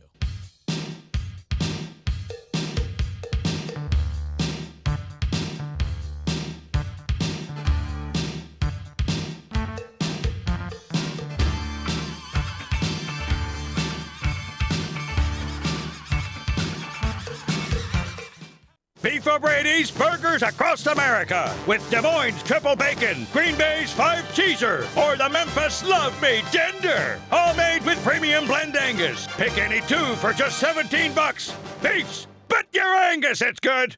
Hey, Fido! Yes, bud? Hey, have you heard about that Hair of the Dog sports bar? Yeah, it's all everyone's been barking about. It's Midtown's #1 sports bar with over 50 TVs, burgers, loaded nachos and wings, and a massive bar. Plus, Hair of the Dog is human-friendly, but you gotta keep them on a leash. Sounds like a great place to watch those human teams play catch. You mean football? Hair of the Dog sports bar. Midtown, North Monroe behind Brugger's. Best drink prices and juiciest burgers in town. Sexy French poodles welcome. Don't just listen to The Jeff Cameron Show. Watch it live. The Jeff Cameron Show Streamcast. Live weekdays 3 to 6 p.m. Head to ESPNTallahassee.com today to watch live or catch up on demand. The Jeff Cameron Show Streamcast. Brought to you by Nice Tire and Auto, your trusted Goodyear dealer. 574-4100. And presented by TNT Supercenter in Thomasville, Georgia. And Franklin Spring Creek Ford. Sorry, boys, I did not have time to pack. We got this. It's right here, guys. We got this. I thought I could handle it. We got this. Moving doesn't have to be a hassle. Call us first at 2 Men and a Truck. No matter the move, home or business, we'll make it a smooth one. I forgot something. We got this.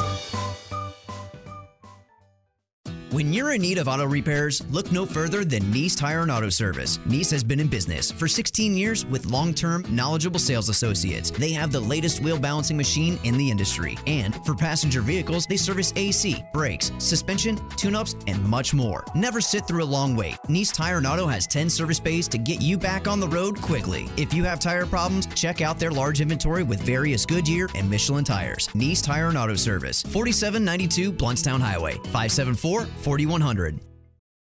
TNT Supercenter is your one-stop shop for the largest inventory of golf carts and accessories, stocking over 150 new and pre-owned carts with prices starting under $2,000. Whether you're looking for a standard or custom golf cart, TNT has the perfect cart for you. TNT carries and services leading brands and a full line of premium Mad Jacks accessories. Stop by or call to find out about our zero-down, low-interest rate financing, free delivery, and rental programs. Visit TNTSupercenter.com. TNT. I'm talking tough, like a state of mind. Tough, like a soldier on the front line. Tough when it gets rough, like my Ford truck. Always enough, I'm talking tough. Franklin Spring Creek Ford. The place to find your next truck in southern Georgia.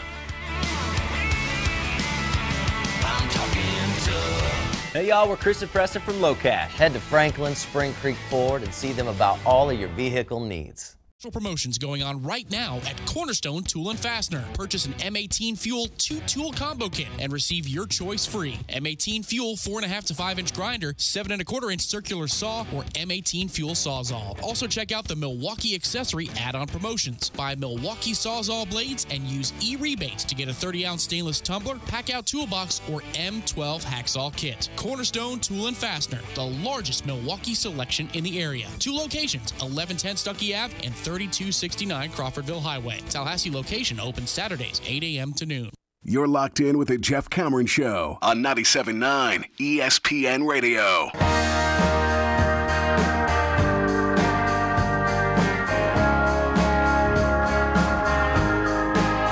These days my friends don't seem to know me without my suitcase in my Welcome back, Jeff Cameron Show, 97.9 ESPN Radio, as we broadcast from the 7th Hill Tap Room on Appalachia Parkway. Swing on by if you're getting off work and get yourself a crowd or get yourself. Hey, listen, you know they got the.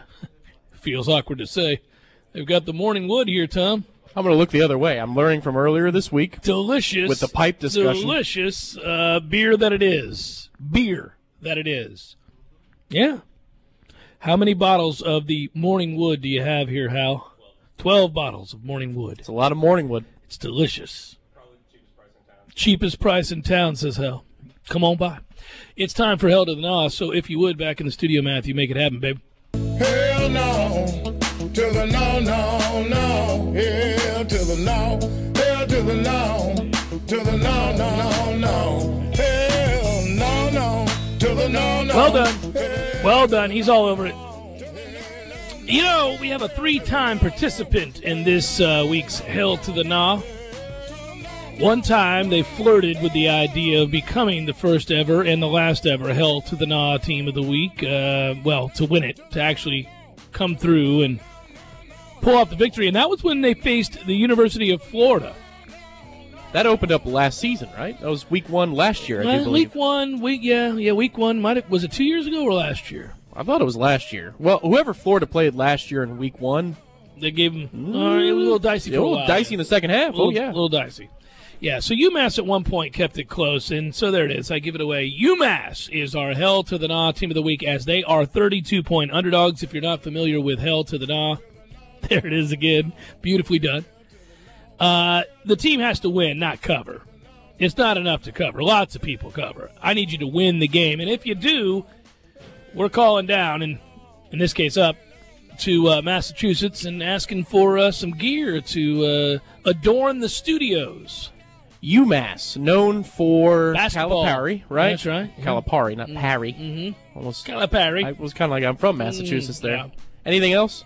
In your lifetime, was UMass ever relevant for anything else other than basketball every once in a while? Basketball every once in a while. Okay. So now they will be relevant for something new if they're the Hell to the Nah team of the week. If it happens. If it happens indeed. If they are able to pull off the upset against Mississippi State, with whom they are 32-point underdogs. All right. Maybe it'll happen. Maybe it won't happen. I hope it happens. I want to make that call. I want to have that celebration. I want to record that moment in time. And I want to, as I say, go to the studio and adorn it with beautiful UMass gear everywhere. What would the minimum number have to be for you to choose Florida State against Clemson as the Hell to the Nah team of the week next week? What would that number have to be? Ruthless, man. Just cold-blooded out here, Tom Lang.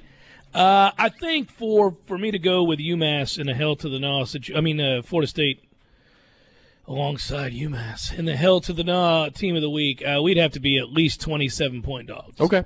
All right. And if we are against Clemson, and no doubt if we lose to Syracuse, we might actually be, then I would embrace it, and it would seem apropos, right, to do that, to take Florida State as the Hell to the Nah team of the week, and then they win it, and we already have the Florida State gear everywhere. Now this is curious. This is really curious because last week the number was confusing. Before kickoff against Boston College, I think it got back up to 6. FSU minus 6. Yeah, shot up. Yeah. Okay. Depending upon where you look today, right now, right this second, for Florida State-Syracuse, it's Florida State by about 6 or 7.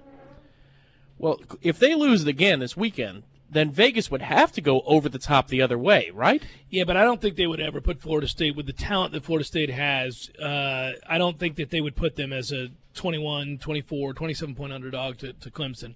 I think you might see 17. You might see 14.5, somewhere in that neighborhood, because what they're going to figure is that talent, while maybe not caring to go through the motions there and rise up and beat BC and Syracuse, that their pride will kick in when knowing that they face a legitimate threat of getting humiliated by a very good Clemson team. A legitimate threat of getting humiliated, you say? Humiliated like they did against Louisville. Well, that's, yeah. Yeah, that's a different level of humiliation. I mean, Dazio could have dropped a 50 bomb if he wanted to, right? Probably. They really couldn't throw it. So, they ran the ball effectively, and so that ate a lot of clocks. It's been a Hell to the Nah season. I can't believe it. Yeah, well, the season as a whole is a Hell to the Nah season without question. We have 2 wins, both by 1 possession against Wake and Duke. Needed a fourth-quarter rally to do it.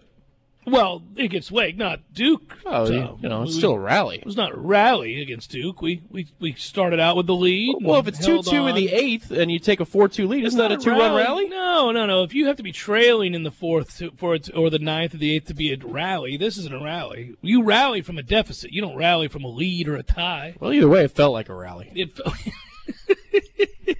the Jeff Cameron Show. That's your Hell to the Nah team of the week. It's UMass. It could be us next week. God help us. Back in a moment.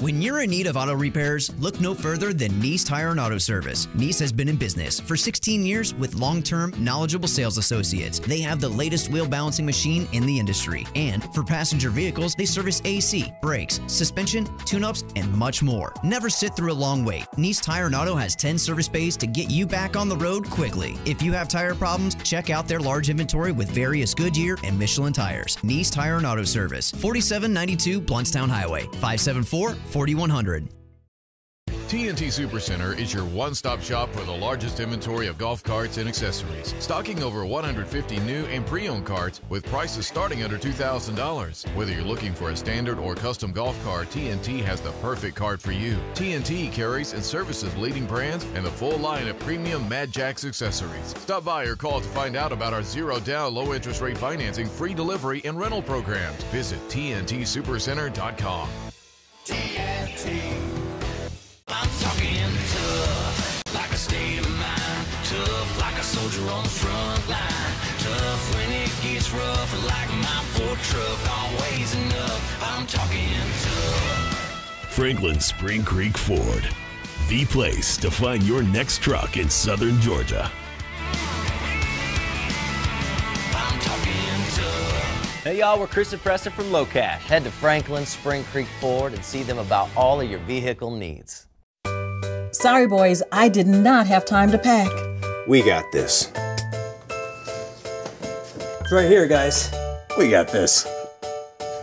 I thought I could handle it. We got this. Moving doesn't have to be a hassle. Call us first at 2 Men and a Truck. No matter the move, home or business, we'll make it a smooth one. I forgot something. We got this.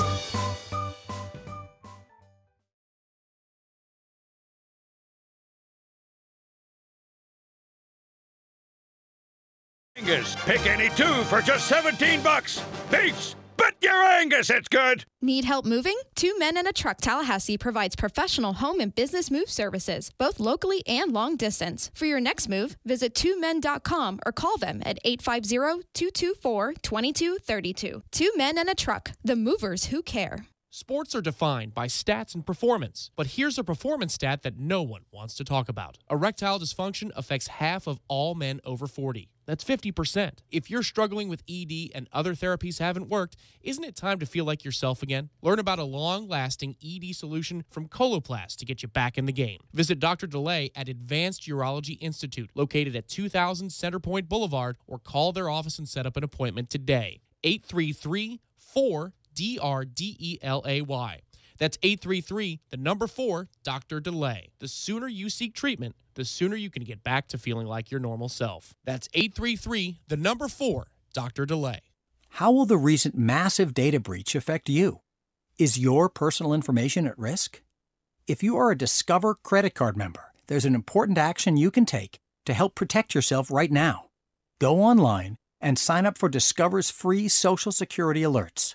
Once activated, we will alert you if your Social Security number is found on any one of thousands of risky websites. Learn more and sign up for free alerts at discover.com/free alerts. Limitations apply. Beef O'Brady's 2 for $20. The only hard part is choosing. First, pick a starter to share. Then pick 2 entrees like grilled shrimp and a steak bowl. All for $20. Beef O'Brady's, where 2 for $20 gets you plenty. Escúchame, it is Zidane Le Batard on ESPN Radio. Mike Ryan was making fun of me during the break because he was saying I was making weird noises during our Stephen A. Smith cut-in. What was weird about them, Mike? Let me write them down, Max Kevin.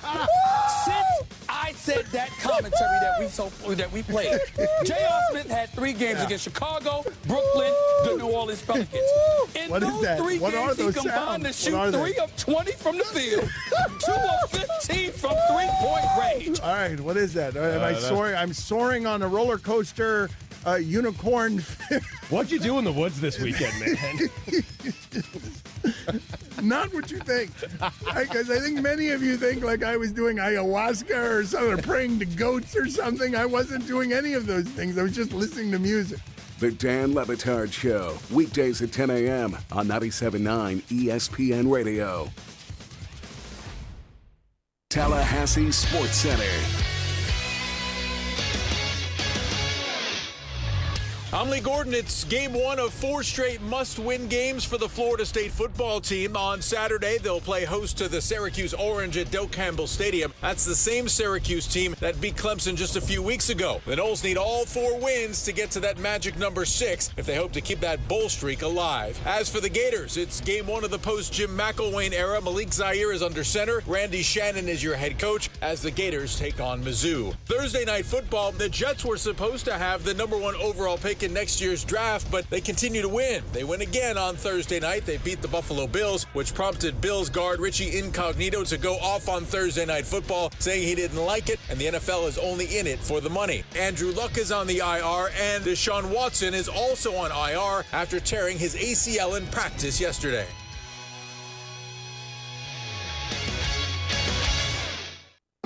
Live from the Dale Earnhardt Jr. Buick GMC Cadillac Studios in the capital city of Tallahassee, this is the Jeff Cameron Show on 97.9 ESPN Radio. It's Libations Friday, brought to you by Corner Pocket Bar and Grill. Corner Pocket Bar and Grill on Appalachia Parkway. Tallahassee loves the Corner Pocket.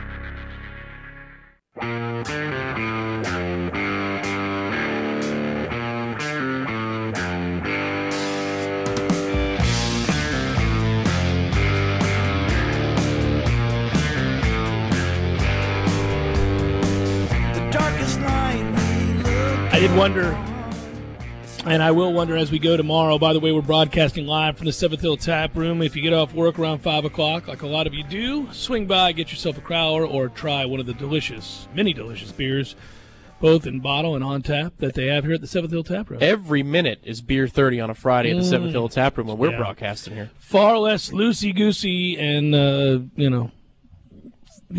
this has been a weird Friday, but we'll get through it. It's just football. It's all right. I hope for you, if you're a Nole, that you're also not a Buccaneer or a Dolphin. Because if you're both of those, then you're in our boat, and we know what that boat feels like, one that's sinking. That's what it feels like. Well, what if you're a Nole and you're a Brown, Oh, my goodness gracious. It's You've like got you look nowhere forward to turn. If you're a Nole and a Brown, you look forward to Saturdays like nobody else. Like nobody else. You have to have your Saturdays. It's got to happen. It's like heroin. Yes. You're going to have it. Or you get the shakes. I mean, assuming you're an addict. Well, you've been shaking all Saturday. Oh, every you've been Saturday. Shaking all the time. Even in the wins. Sunday will do you in. Oh, yeah. Sunday's going to kill you. Yeah, it's tough. That's tough. Yeah, if you're a Browns fan and a Nole, my goodness. There used to be a guy. He may be dead by now, but there was a guy that used to be up at AJ's back in the day. Die-hard, dog-pound guy, Browns fan. Loved him dearly. Had a mustache. Looked silly. But loved the Noles as well, and I would see him all the time when we broadcasted there. But he got a little loose. I'm not sure he's still with us, but if he is, he's miserable. Well, okay. How long ago was this? Like back in the old days? Or? Yeah, this is 19 years ago, 18 years ago. So he was happy about the Tim Couch draft pick. Oh, we're real pumped about that. Felt good, Yeah. He said he's more than just Hal Mummy. He can go into the league and do some things, I promise you. Yeah, I think that's probably true. But that was a long time ago. I can't think of any other situation in which I've known both a Nole and a Brown, although there is a great writer in town who is all things Cleveland and also working at the university. Well, he has the Cavs at least, and the Indians have been good the last few years. Oh, but I think in a weird way, the Indians' heartache as being one of the few teams that hasn't gotten rid of a curse or a streak. 1948. Yeah. That's the last time they won the World Series. We have a bunch of these teams now. The Astros have never won before, 55 years. They win the whole thing. The Cubs break a 100-plus year streak just last year. I mean, I have a real sense that I'm going to be pushing 50, 55 years old, and they'll still say, well, it's been since 1986, as you remember. The Mets have not won the World Series. You can feel it. That 2015 team let one slip. Well, yeah, I agree with you, Tom. And what I'll say about that is you're right. The reason I say that is because I was aware of it in the moment. And I didn't want to ruin what was such a surprisingly great season to begin with, because you were right to look at it as, hey, we have really surprised people this year. I'm not going to let anything that happens in this postseason ruin the excitement I've had for this year.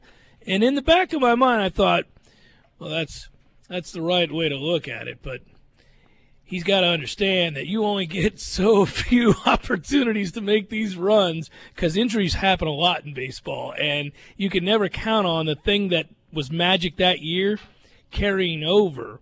in a slow build. Now, it did work for Houston, but I always feel like when you just have this influx of arms, especially your franchise, it never really works out. You know, I mean, we had a former Knoll. I mean, hell, Tom Seaver worked for us, won a World Series, but then he didn't throw his first no-hitter until he went to Cincinnati. Well, I'm just saying you're going back a ways. Nolan Ryan was on the team. When you're reaching back to Tom Seaver and Nolan Traded Ryan, his ass. You're going back to a long way. Rob Darling was okay. David Cohn was okay, but he was better with the Yankees. No, but what I'm saying is when you think the magic of the arms are going to be what carry you, it doesn't always work out. You know, Paul Wilson and was it Pulsifer? Isringhausen? That's correct. Those are the three. Those are the three, right? So when that happened and they were on the front cover of Sports Illustrated, I remember it well, and didn't work out at all. So, you know. There was Bobby Jones there, too. Yeah. So you see what I'm saying? I was really kind of hoping. Mike Pelfrey. Yeah, I was hoping you'd get that. Yeah, I'd hope you'd get it because there is this sense when you've been around a while that, you know, that tomorrow never comes. It's the price I pay for being birthed on the day of Bill Buckner Ball. Yeah, so when you get there, you got to cash it in. And that's a toughie. That's what the Dodgers are feeling right now. Yeah, I think they're going to be okay, though. You think so? Yeah, I think they're going to be okay. They got a really good team. Well, I think Yu Darvish is ruined forever. Well, but he wasn't a big part In of their LA. success anyhow. I mean, most of this year was spent without Yu Darvish. So, you know, they were cruising right along where Yu Darvish wasn't pitching for them at all. But, yeah, I got you. I got you. Speaking of the morning Wood earlier, you think Wood out in L.A. is going to be good? Is he going to be that good again? No, but they'll throw more hundreds of millions at it and see if they can get it right. You know, I mean, all right, maybe 1 year. There's a chance. There's an outside shot there. By the way, of the slate, top 25, your matchups: LSU, Alabama, Wake Forest, Notre Dame, Clemson, NC State, Oklahoma, Oklahoma State. Bedlam's the best of that bunch. Penn State, Michigan State, maybe. Texas, TCU, no. Virginia Tech, Miami, yes, thank you very much. Auburn, Texas A&M, intriguing game. And then there's USC and Arizona, and also perhaps, maybe, just a touch of Stanford, Washington State. Not a terrible slate this weekend, but not an overwhelmingly good slate. There's just enough stagger there to make this okay. Yeah, I think, again, the 3:30 slate is your action-packed area of the day, so I suppose we should be thankful for the 12:20 kick so we can, get back to our tailgates or wherever we need to be to watch some of those games. But I'm really interested just to see what Miami, Virginia Tech looks like because they've been programs, they've never – in the ACC, at least, they've never put it together at the same time. Well, that's what I was saying to Lee about wanting this thing to become a norm, right? Because that's kind of fun, at least, to watch. Yeah, and that's mostly because Miami hasn't put it together ever in the ACC, but now they have, and yet never have, Tom. Never have until this year. These two seasons that they're having feel so far apart, and so here they meet finally, and you can kind of get a sense of what's what in the Coastal. And to me, that's a great 8 o'clock game. I mean, maybe Clemson, NC State surprises you in the 3:30 slate. I think Notre Dame, Wake might surprise you. But, yeah, I hear you. Next week, the Park Your Ass weekend is going to be fantastic. Park Your Ass is going to be fantastic. If I told you, though, by the way, amongst the 3:30s when we walk out of Doak Campbell Stadium, victorious, one of the things if I had told you that South Carolina was very quietly 4-2 in the SEC and 6-2 overall. Right, and that number is somewhere between 21 and 24 to, it's Not moved this touching week. it. Yeah, I know, because Not this is touching a Georgia sleepwalk special, is it Well, not? they go to the Plains next week, right? Or they come from the Plains next week. They're which playing is- Auburn They're either playing way. Auburn, Yeah. yeah. But the point Yeah. would be that's kind of a big game. Yes. So you Yes. could see coming out of that other big game, which emotionally High anyhow, intensity out of South Carolina because this is a big game for them. Right. You could see this becoming somewhat interesting. I'm also supremely curious. You mentioned it before, but the Texas TCU game, just that the number was so small. I wonder why. Well, they quite clearly believe that he's got him playing hard. Yes, that he has the defense playing hard specifically. I think that would be. I mean, you're holding Oklahoma State to 13 points, including overtime. Yeah. And obviously the win over Iowa State on a Thursday night is more impressive in retrospect than it was at the time for Texas. Yep. So there's a couple of games in there. Obviously the USC game went down to the wire. I mean, that Maryland game appears to be the outlier of the season for Texas rather than when we saw it, we thought first impression, this team's not going anywhere. It's like Lee said in the second week of the season. So many people have an impression indelibly marked in their mind about what a team is because of what they see in week 1 and week 2. And Texas would be a team that would take advantage of you if you're not playing them smart. The oddity of that game is I had never felt anything more sure in my life than Maryland was going to beat Texas. That was just so weird. You get feels for things early in a year, and it shifts. It can change. It's just very strange. Well, it's a disaster of a post-game press conference, too, because he says, well, what do you think? We were going to come here and wave magic dust all? It was really weird. Yes. Yes. It's kind of why we hired you. Yeah. We need you to do better than this, getting blown out at home against Maryland. Is he done already? 1 week, and now he's going to the stupid press conference? By the way, TCU has beaten Texas 3 straight times. They've outscored Texas in those games. This is crazy. 129-26. TCU has beaten the bejesus out of Texas for 3 years running now. The smallest margin of victory in this series dating back now 2014, 31-9. TCU has just hammered Texas. And, since joining the Big 12, TCU is 4-1 against Texas. They've just it's been interesting. Well, this is something I can remember going back to, let's see, what year would it have been? Maybe 2012 or 2014, probably 2012. And there was I think it was a big TCU win over Texas on Thanksgiving week. Remember that? There was this big win, and then Texas A&M was moving to the SEC, and TCU gets a big win. And we're all talking aloud about it because Mac Brown was still there. And we're talking about you are allowing as Texas. Yeah. Even though you're not as successful as people would think you are because you're Texas. I like to point that out. But you are Texas. Yeah. You are allowing TCU and even Baylor at the time. Doddering old man to stick around and let that thing go into the side of the Yes. Yes. This would be akin to Florida State allowing UCF, USF, FAU, FIU to rise. Well, if you recall, there was some very real concern for a time that that's exactly what was happening. Yeah. And unfortunately, that didn't happen. But, yeah, timing is everything. That's why we keep talking about the situation we have here and our concerns of it. TCU, prior to entering the Big 12, was 4-33 all time against Texas. 4-33. And then they come over and they join the conference and they own them. Right. So after that game, which I think it was a Thanksgiving night game, actually, and, we go on the air, we talk about it the next day ahead of the Florida home game. I mean, if you could have warped into the future and said, guys, this isn't just going to be an outlier and Texas is going to get it right. This is going to be the norm. Like, TCU is actually going to be good. To be better, yeah. Boise will be kind of out here on the side like they always were, but yeah. TCU is going to graduate here. Yeah. Like we will forget about Gary the days Patterson's when it was a good big coach, deal. By the way. He is. We're going to forget about the days when it was cool for them to make the BCS, a New Year's Six Bowl. It's now going to be something that you can year in, year out kind of count on them being in the mix for. And let's not forget, while we're looking for examples of programs that took a huge dip and then found their way back, that TCU is one. That just happened last year. They were terrible. They were terrible. And you thought to yourself, oh, man, well, maybe that's the end. They'd gone from a couple of years ago, with the Baylor, they're running with Baylor toe-to-toe and the co-champion thing. Yeah.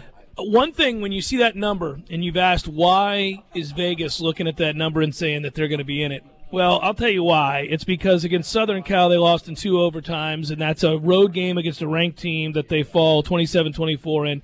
Then they face Oklahoma, and I'll grant you they trailed in that game, but they trailed big early in that game. They also led 24-23 in the fourth quarter.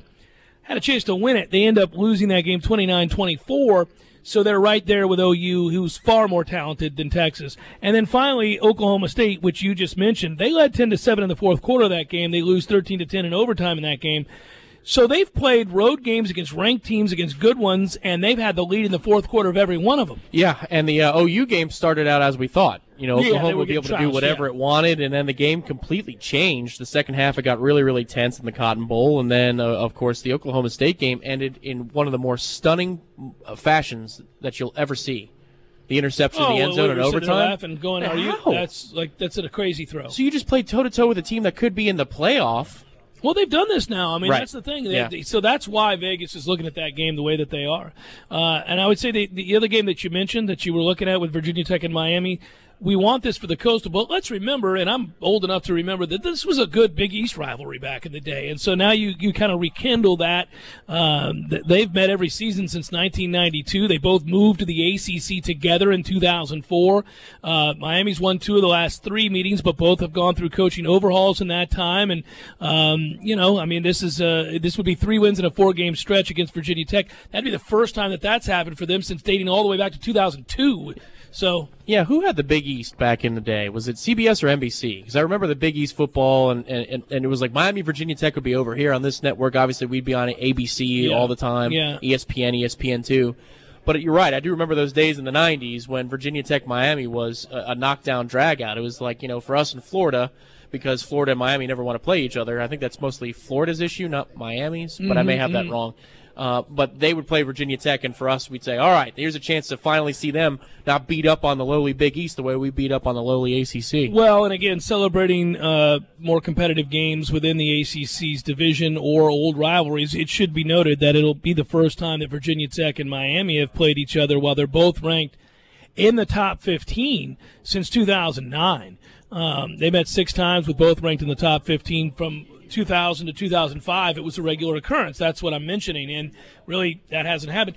The story of the ACC is interesting because it's an awful lot about timing, about dominant programs being up and carrying the flag while other programs that you sought to see go toe-to-toe be down at the same time or simultaneously be down, and then you see a team like Boston College or Wake Forest or somebody that has no business rise up and do it. But getting everybody playing well at the exact same time hasn't been something that's been commonplace in the ACC. And if Florida State rights the ship next year and gets back to being what we're supposed to be, and we're all obviously crossing our fingers and hoping that that's the case, the idea that Florida State and Clemson, and maybe to a fringe, maybe on the fringe, Louisville, but the idea of at least Florida State and Clemson out of the Atlantic being right at the same time, coupled with the emergence of Fuentes-led Virginia Tech program in Blacksburg and Miami with Mark Richt. Georgia Tech kind of lingering there, always a dangerous opponent. Just like Louisville in the Atlantic. Yeah, you're suddenly, again, talking about something you can hang your hat on and be excited about, an ACC football carrying the day again. It had a banner year a year ago. It's not having a terrible year this year like we thought it might, but it's certainly not great, not compared to last year. Best chance to beat Clemson would be Virginia Tech in a rematch, not Miami, right? I don't think either can beat Clemson, but yeah, sure. Yeah, the better I think chance Clemson's of the two. Going to go ahead and represent the ACC. The question will be whether or not they got to win tomorrow. That's a big game, man. That's for the Atlantic. I mean, the driver's seat of everything, tiebreakers, the whole nine. Yeah, they do have to win that game, and I think they will. And it's interesting. That's only a 7-point spread, though. Jeff Cameron Show broadcasting live for the Seventh Hill Tap Room. Third hour, final hour. What are we doing here? The hours are flying by. We'll be back to conduct that possibly in a moment.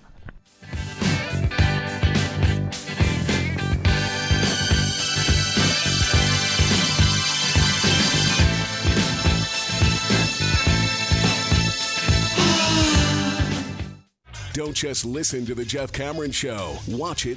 When you're in need of auto repairs, look no further than Nice Tire and Auto Service. Nice has been in business for 16 years with long-term, knowledgeable sales associates. They have the latest wheel balancing machine in the industry. And for passenger vehicles, they service AC, brakes, suspension, tune-ups, and much more. Never sit through a long wait. Nice Tire and Auto has 10 service bays to get you back on the road quickly. If you have tire problems, check out their large inventory with various Goodyear and Michelin tires. Nice Tire and Auto Service. 4792 Bluntstown Highway, 574-4100.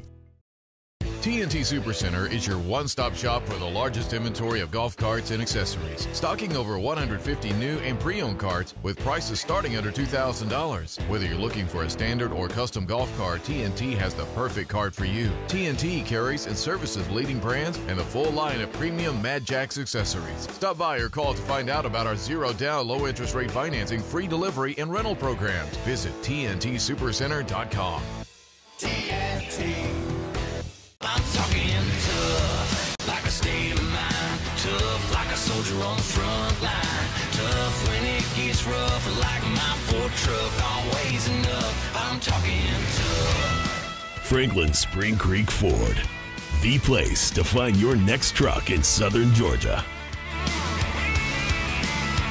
I'm talking tough. Hey y'all, we're Chris and Preston from Low Cash. Head to Franklin Spring Creek Ford and see them about all of your vehicle needs.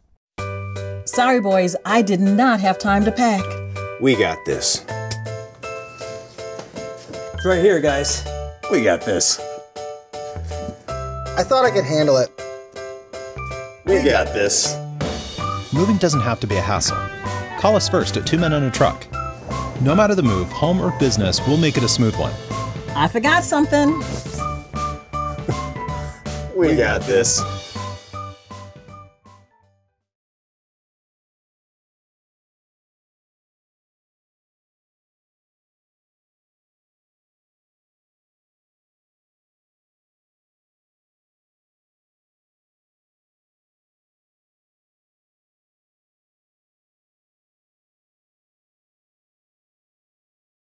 ESPN Radio Special is a must-have every Monday and Wednesday at the Corner Pocket. 10 mouth-watering wings, a fresh side of fries, and a chilled domestic pint of beer are just $9.79 all day long. Be sure and try the fish blend of sauces, a true wing eater's favorite. The Corner Pocket Bar and Grill. He's gone! Home of Trivia Tuesday, Beer Bingo Thursday, and the daily $7.99 lunch special. Here's a list of reasons why AT&T Prepaid is a great prepaid choice, according to Julius and Deb. When you switch to AT&T Prepaid, you get a new ZTE Maven 3 smartphone for free. When you switch to AT&T Prepaid, you get a new ZTE Maven 3 smartphone for free. I just said that. Well, it's worth repeating. AT&T Prepaid has no annual contracts. And AT&T's reliable network. There's no hidden fees. No credit checks. No compromises. No strings attached. AT&T Prepaid has plans for people who like great prices. Plans for people who like great deals. Flexibility. Reliability. Customers named Deb. Customers named Julius. Customers in Albuquerque. Customers in Springfield. Which one? All of them. The list is long. Really long.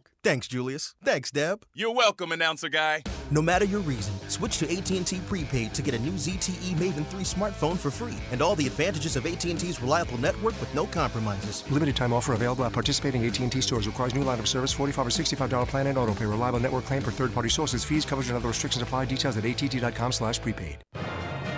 You can always count on the crisp, refreshing taste of Bud Light, just like you can always count on Just-in-Time Jane. She's rescued you from more bad dates than you want to remember. Close-talking Clyde, lied about his height Larry, and lest we forget, Whispering Walt. He was probably a nice guy if you only heard a single word he said. Just-in-Time Jane is famous among friends. She deserves a Bud Light. Enjoy responsibly. Bud Light Beer, AB St. Louis, Missouri. Milwaukee's special promotions going on right now at Cornerstone Tool and Fastener. Purchase an M18 Fuel 2-tool combo kit and receive your choice free. M18 Fuel 4.5 to 5-inch grinder, 7 1/4-inch circular saw, or M18 Fuel Sawzall. Also check out the Milwaukee Accessory add-on promotions. Buy Milwaukee Sawzall blades and use e-rebates to get a 30-ounce stainless tumbler, pack-out toolbox, or M12 hacksaw kit. Cornerstone Tool and Fastener, the largest Milwaukee selection in the area. 2 locations, 1110 Stuckey Ave and 3269 Crawfordville Highway. Tallahassee location open Saturdays, 8 a.m. to noon. Hey, handsome. What's happening? I'm ready for a beer, my man. How are you? I am fantastic. This weather is beautiful. Perfect. And I have a question for you. Snow cone or candy apple? Ooh, both are sticky. Both are tasty. Candy apple. No, that's the wrong answer. Halloween or Thanksgiving? Ooh, one is sweet and the other one's savory. I'm going Thanksgiving. Again. 16 Candles or Back to the Future? Oh, my goodness. John Hughes or what's that boy's name? Marty McFly. I'm going 16 Candles. Papa Grande with a Gordo smash. And by the way, I want that.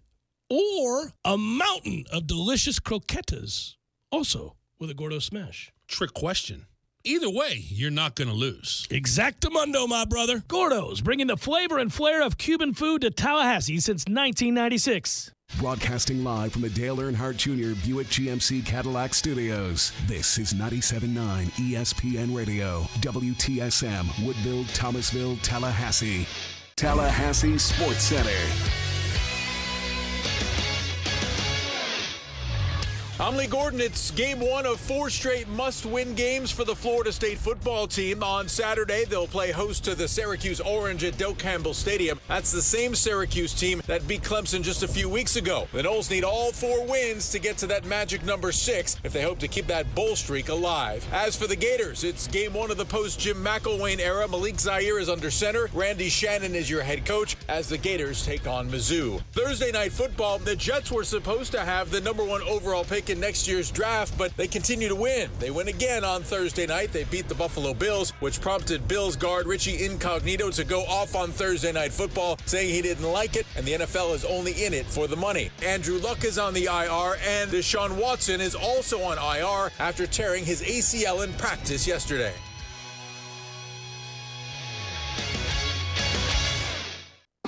Live from the Dale Earnhardt Jr. Buick GMC Cadillac Studios in the capital city of Tallahassee, this is the Jeff Cameron Show on 97.9 ESPN Radio.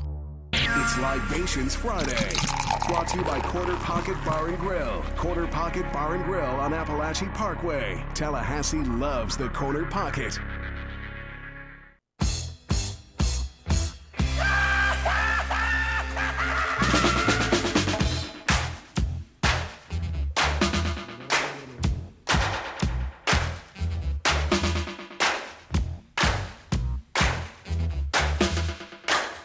Interrupting all programs. This is Radio Crash on Pirate Satellite. Orbiting. Final hour of the Jeff Cameron Show, at least for this week. Happy Libations Friday. We can all use it. Loosey-goosey edition of the program. I'm Jeff, that's Tom. We're online, ESPNTallahassee.com. That's where you go to listen live via the streaming free. Always, don't miss anything. But, hey, if you do, all 3 hours going to be posted both on iTunes and in our own audio vault upon the conclusion of the program. You can email the show if you like, JCS at 979ESPNradio.com. Find me on Twitter at JCameronShow. WTSM app for your mobile devices. Ordinarily, you can watch the show on YouTube. Well, you can still go there and listen to the show. There's just a graphic right now. We're at the Seventh Hill Tap Room, a good place to be on a Friday, really any day for that matter. It's right below the Corner Pocket Bar and Grill on Appalachia Parkway. Getting off work, head on over, get yourself a crowler or one of the 14 on-tap choices that you got there. That's right. It's a self-serve. Then they have still more taps behind the bar That's for true. you premium fellows Nicely or fellas. done. Yeah, or gals. Or gals. That's true. Fellettes. Florida State Syracuse with not a lot of buzz. Not a lot of buzz for Florida State Syracuse. That'll happen when you're 2-5 in the on the campaign, 2-4 in the ACC. Meanwhile, Syracuse is 4-4, 2-2 in the ACC. Dino Babers got them kids playing. By the way, Dino Babers is a Hawaii grad. Were you aware of that? I was not aware of that. Hawaii grad. Okay. That must have been a fun college experience, huh?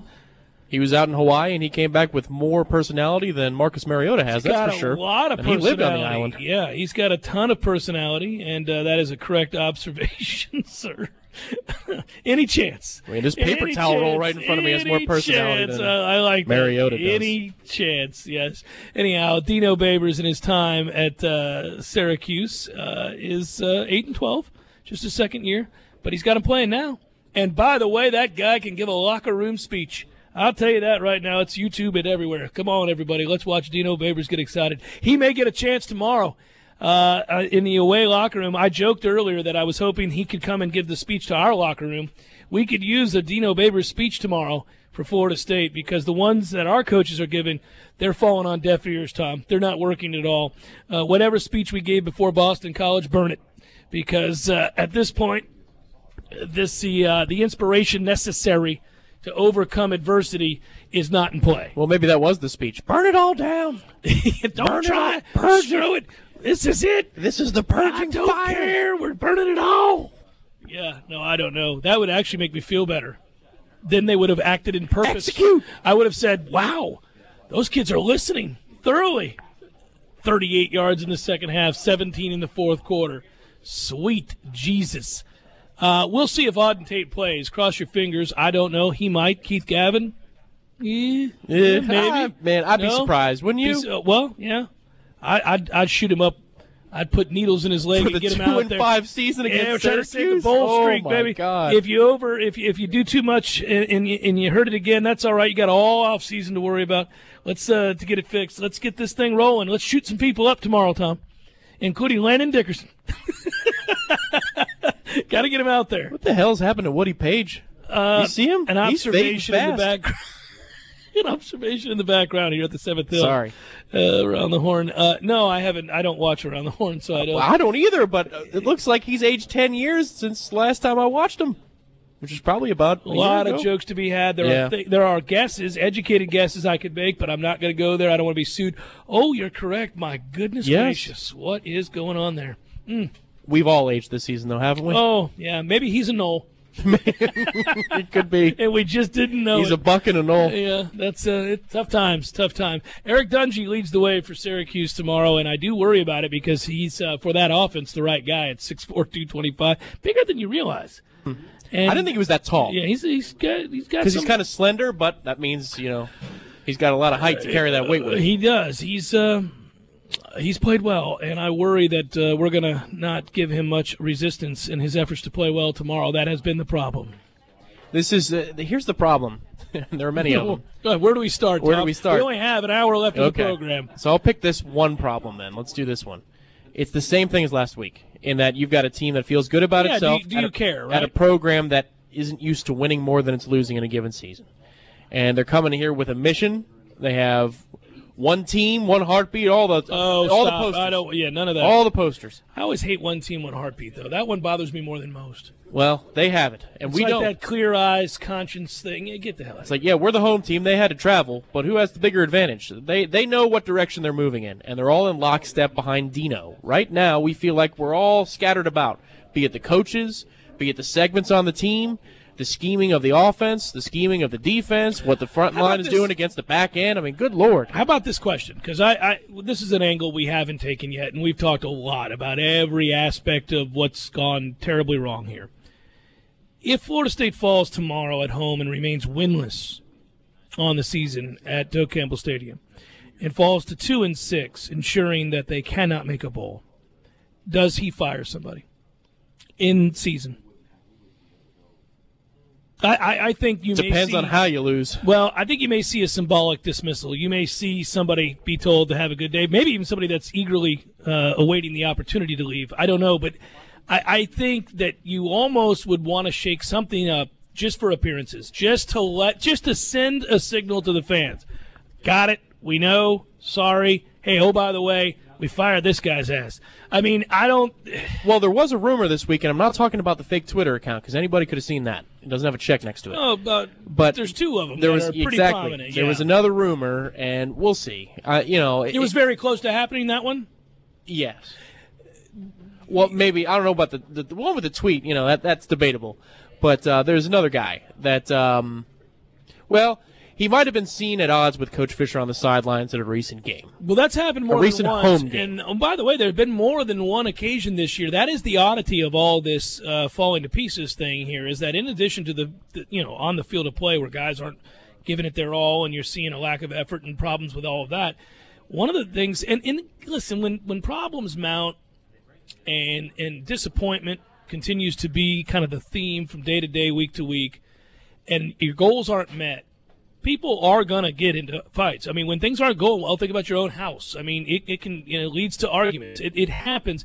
We're not trying to nitpick those arguments. I'm not trying to delve into something that is self-evident. I mean, obviously, when things are going poorly, whether it's with you and your kids or you and your spouse, whatever, arguments happen and you work it out and you move forward. That's to be expected. Yeah, there were rumors that the 2013 coaching staff got into, some verbal wars, too, because they're trying to push to the next level. Right, and it worked out. But here it's not right now. But the thing I do worry about, though, and what you ought not see is when they cross that line, that professional line, where you have guys not in the heat of the moment arguing about a play call or a situation where a segment, or a player didn't do what he was supposed to, like the classic "Dose," that kind of a thing. We're not talking about that. We're talking about a guy disrespecting the head man in front of the players on the bench where the fans can hear it. To where the exchange isn't about, I want to do this, or we need to do this, or, you're not listening, why don't we try this? Instead, it's of a personal nature. When you cross into that line, you really know things are in disarray at that point. It can't get personal. It can never get personal. It has to be about the job. It has to be about, listen, quarterbacks and coaches yell at each other, and quarterback coaches and all that happens all the time. And because you both want to win. And, you'll call a play, and I'm the quarterback, and I hated that play call, but I run that play because you're the head coach, and the play doesn't work, and I come back and I say something snarky to you, and then you fire back, and we walk away, but it's all part of it, right?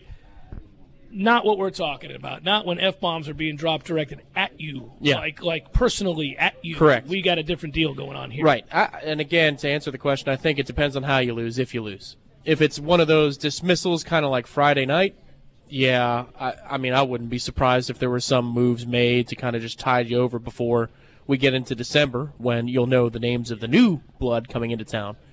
But if it's a close game, we play well, we acquit ourselves, we effort and come up short. Well, I mean, that could happen in this sense. The offense is so hurt that the offense could try, the defense could try, you could still lose by a field goal. That could easily happen. Sure. So if that happens, I don't think he's firing anybody. Justin Fuente, by the way, at Virginia Tech. 17-5. He's off to a good start. Oh, yeah. Just somebody to look at. What, for the next job here? No, I'm just a That'd be couple nice. years from now. Okay, we'll see. Oh, I'm kidding, folks. I'm kidding. Kind of. No, I just they're guys that this is what happens. This is what happens when you're mired in this. Actually, all jokes aside, I do want to see Fisher work it out because I think, like a lot of people, by and large, he has proven himself in a way that warrants another opportunity. And if you rid yourself of the staff, let's see what happens after. Well, I mean, okay, so we knew, and this is just when I started working with you at the old station and doing a little bit of beat work too. We know what that program looked like at the tail end of the Bowden era. Oh, it was ugly. I mean, we know how much fixing needed to be done, how much fixing was more done. More than the average person realizes. More than the average person, sure, more than the history books. If you look at Florida State, from a record standpoint, right? Yeah. They wouldn't indicate how poor the infrastructure was. Well, it was an antiquated set of. As the legend goes, when Jimbo got here and actually saw the day-to-day operations, he was floored. He was floored and thought, maybe I shouldn't have taken this job. Well, I think he realized, man, this is going to be quite the overhaul. Yeah. Yeah, but he did it. He did it. And then not only did he do it, he did it with a coaching staff that he replaced in many places for the 2013 run and beyond. And he got short-term burst out of the 2013 hirings. He got sustained success in program building out of the first wave of hires that he did. So he knows how to build it. It's just like we said earlier this week. If you're editing your own work, you see the meaning in what you're trying to do. If you're editing somebody else's work, you see the mechanical flaws. Can he see the mechanical flaws in what has happened here in the last couple of seasons? If he does, then he'll make the right hires. He's found good talent to bring around here to coach kids before and recruit kids. Biggest booing talking point for Fisher to get this turned around is his football acumen, his smarts, not only strategically speaking, but his ability to certainly run a program to an elite level, which he's already proven he can do. So you feel like if that can be done, despite all of these other problems, you fall back on that smarts, you trust in some other people that you bring in, and maybe this is a teaching moment, but you have to be willing to embrace that. You have to tell yourself that, okay, I need to look inward here. I got to bring in some new people, and I got to start over. But what can I learn about my process, and can I adapt some other principles? Bring some people in that I'm really going to trust and allow them to do their job, because you got nothing to lose now. I mean, you've already thrown away at this point. If they don't win tomorrow, you've reached that place where the season's not only lost, but many streaks are coming to an end. And so you can't get much more down in the dirt, down in the dumps than this program's at right now with the way this season has gone. So why not try a few different things? Well, think about it this way. Okay, so he's 51 years old, right? 52. Okay, so he's in his earlier 50s. His mentor, his idol in the coaching world, is in his mid-60s. At the current pace that you're burning, the bulb right now, Jimbo, could you last 15 more years in the profession? He could not. Right. So how did Nick go? I mean, because Nick is still every bit as intense in practice. Yeah, but Nick on game day, you'll note, he's not out there doing that. Only when they make egregious mistakes does he, light into somebody like crazy. But even then, that's because he's seeing the big picture. He's hired people that he trusts to do their job. On game day, you watch him, he's just pacing the sidelines. His head's not in a playbook. He's not, even though he's still an excellent teacher, especially, he's a defensive backs coach, and he's about the best there is in the country. That said, that's for practice. That's when you're teaching technique. That's when you're teaching the philosophy. That's when you're teaching concept. Game day, I'm turning that over to my guys, the guys I trusted, the guys I brought in here to do the job. I'm going to look at the big picture. I'm going to get on the officials. I'm going to walk over and talk to a unit or a coach. I'm not going to be wrapped up in the play-to-play minutia. Yeah, in the same way that you normally hear in the NFL level that Matt Patricia installed the game plan for defenses and Bill Belichick being a defensive guy and the head of the tree, right, or the root of the tree. You hear the same thing about Saban. It's about Pruitt's scheme. It's about whoever the defensive Kirby Smart's scheme for the week. It's not necessarily, Nick schemed up a good game. He called a good game this weekend. It's Kirby Smart did this. It's Jeremy Pruitt did this. But the way that works is this. I hire you, and during the process, you sit across from me, and we interview, and I got to know that you are aligned with my philosophies about how to play good defense. You can't come in here wanting to run, if I'm a 3-4 coach and I believe it exclusively, and you decide you want to run a 4-3, and if my back end, I like to do certain things, pattern matching, whatever it might be, and you don't want to do, I'm not hiring you. You may be good somewhere else, but you're not going to work here. So what happens is in that process, same with Jimbo offensively, I'm going to bring you in, and we're going to talk and see where you're at and where I'm at and what I believe and what you believe, and are my core philosophy of how to run a team and organization and offense, are we aligned?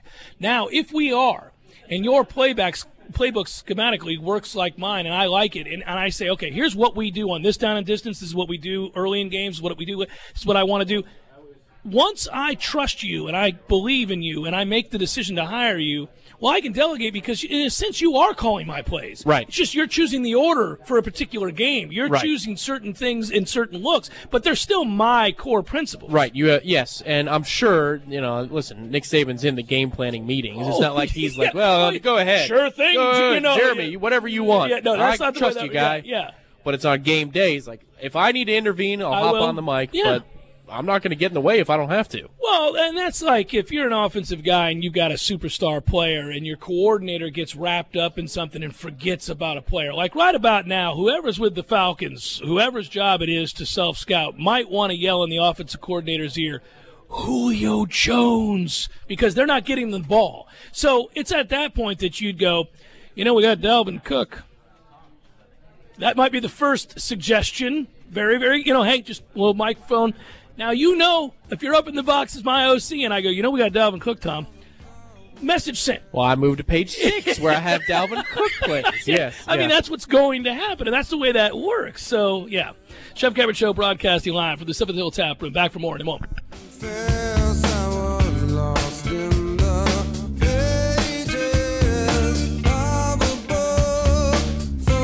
When you're in need of auto repairs, look no further than Nice Tire and Auto Service. Nice has been in business for 16 years with long-term, knowledgeable sales associates. They have the latest wheel balancing machine in the industry. And for passenger vehicles, they service AC, brakes, suspension, tune-ups, and much more. Never sit through a long wait. Nice Tire and Auto has 10 service bays to get you back on the road quickly. If you have tire problems, check out their large inventory with various Goodyear and Michelin tires. Nice Tire and Auto Service, 4792 Bluntstown Highway, 574-4100.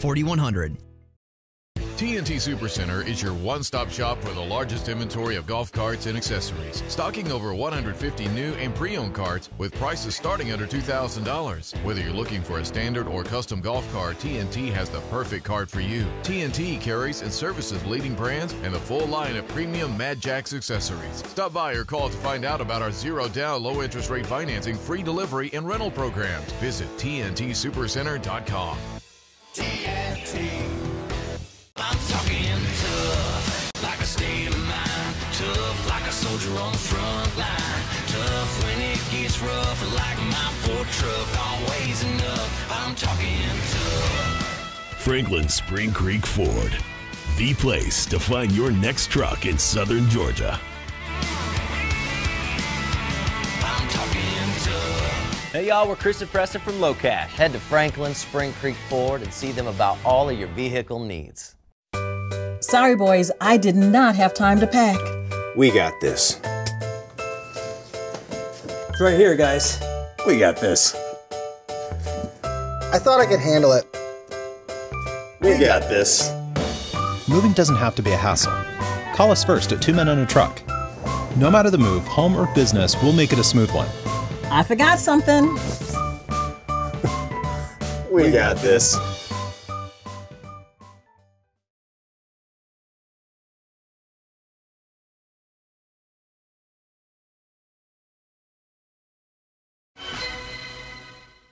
Beef O'Brady's Burgers across America with Des Moines Triple Bacon, Green Bay's 5 Cheeser, or the Memphis Love Me Tender. All made with premium blend Angus. Pick any 2 for just $17. Beefs, but your Angus, it's good.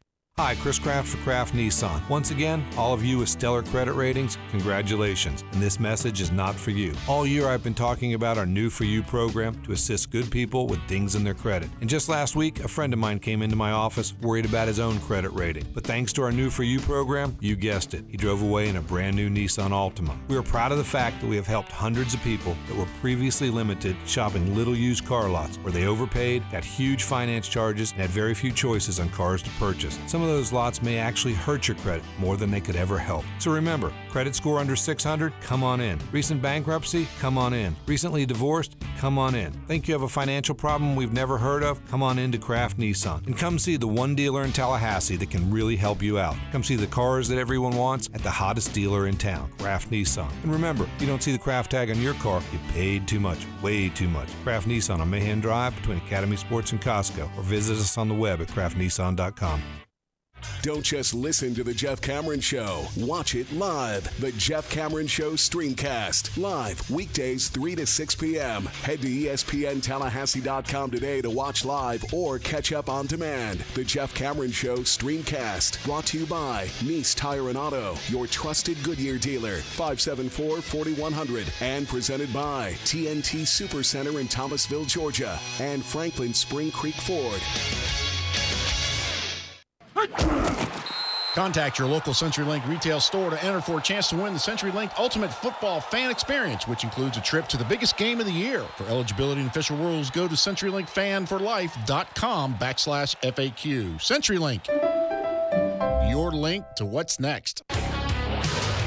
Pour some sugar and spice into your life. From body shots to champagne showers, sugar and spice will always be nice. We bring the party to you 24 hours a day, 7 days a week, even on holidays. Have a poker game coming up? One of our discreet dealers will show you her cards. Sugar and Spice is Tallahassee's largest and most prestigious adult entertainment company. View our selection online at ilovesugarandspice.com. See, very intrigued by the Dan Le Batard Show on ESPN Radio. Mike was asking me during the break, are the Bills for real?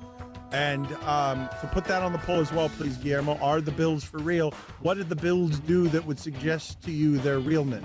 Because they beat the Raiders, a team that we always discussed whether or not they were for real. What the hell's wrong with the Raiders, Well, man? they're not for real. The Dan Le Batard Show, weekdays at 10 a.m. on 97.9 ESPN Radio. You're listening to The Jeff Cameron Show on 97.9 ESPN Radio. Can I play with madness? Holy Jesus.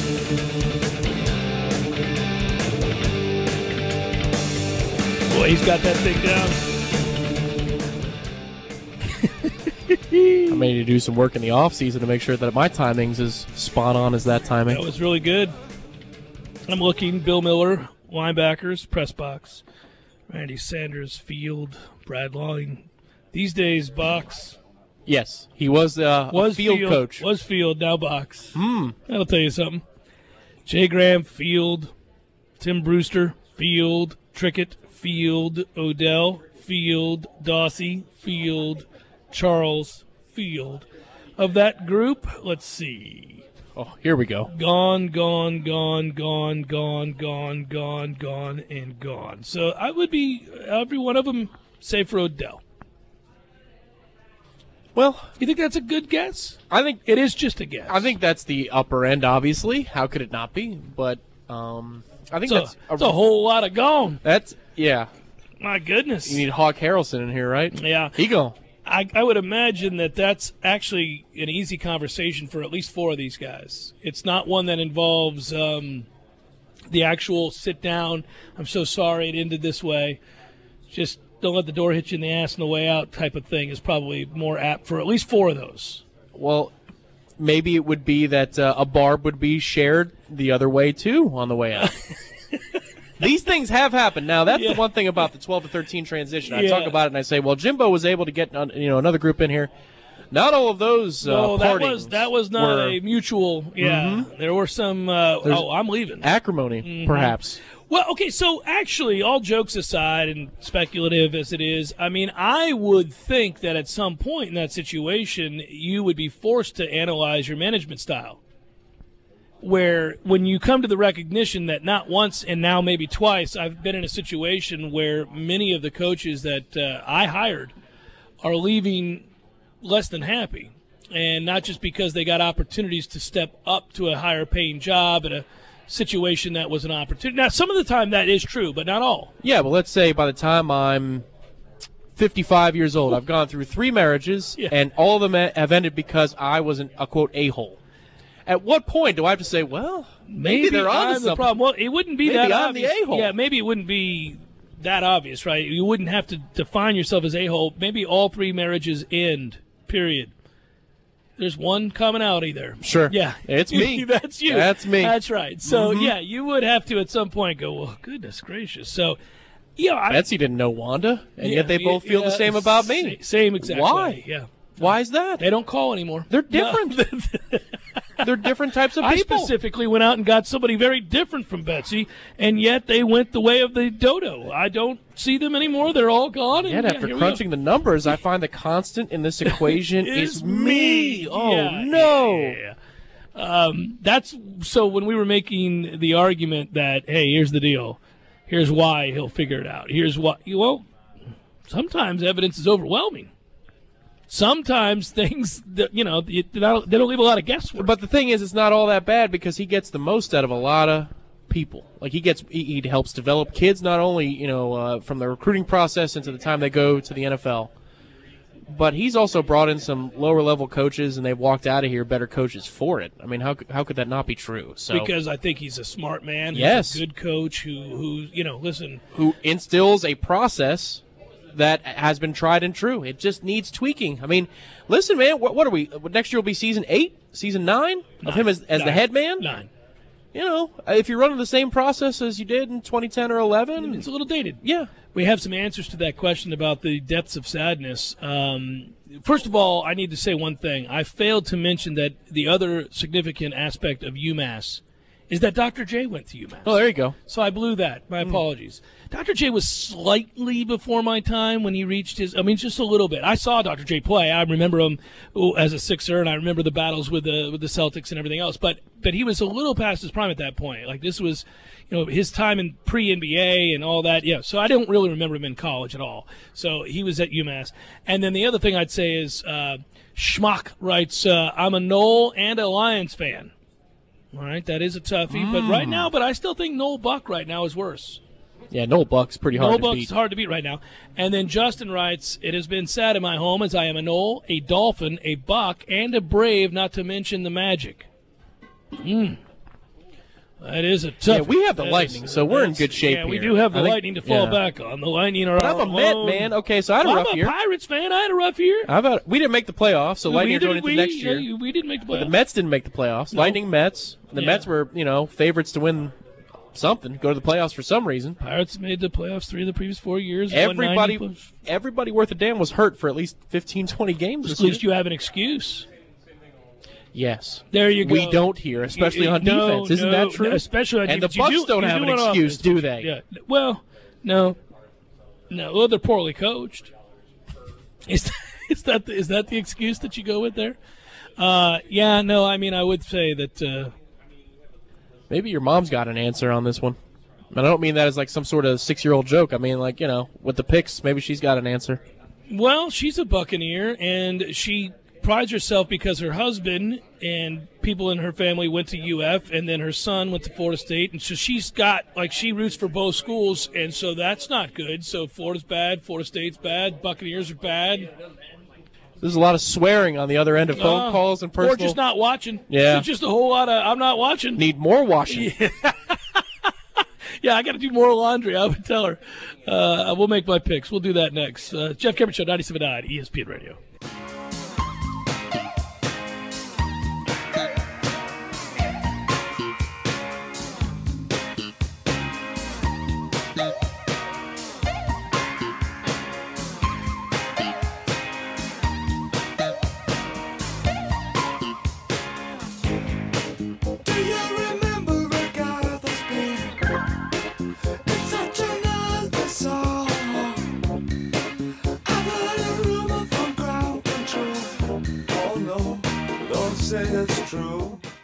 When it comes time to sell your home, you don't want to give it away or leave any money on the table. That's why you need to call Joe Manassa of Joe Manassa Real Estate.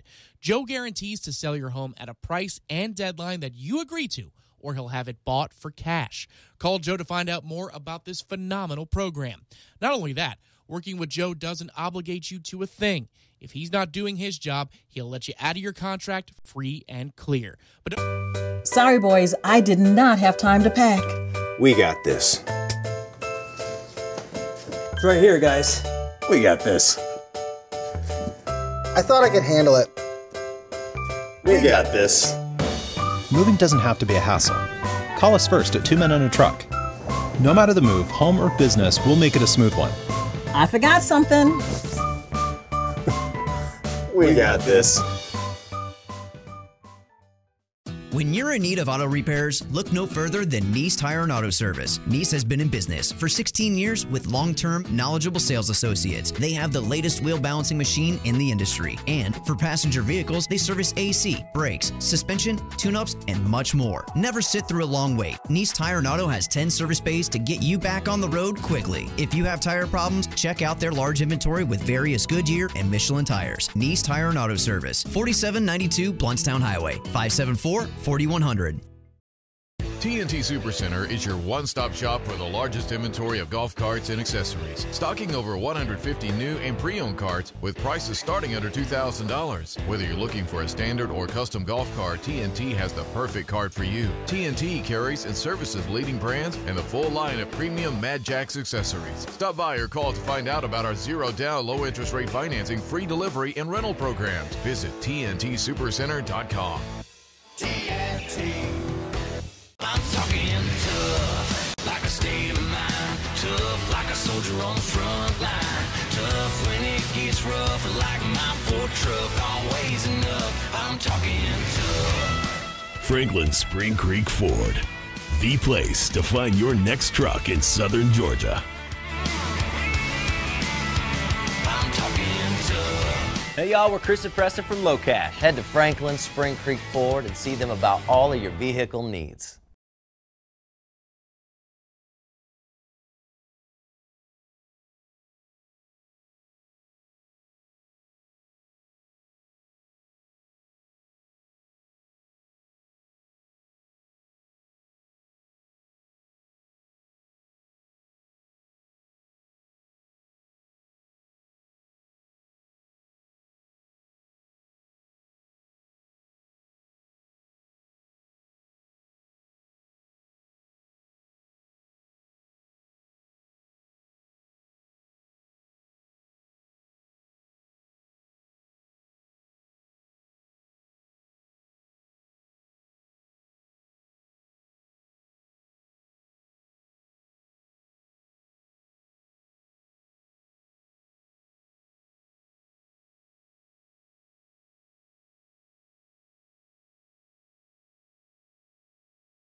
Most dangerous places.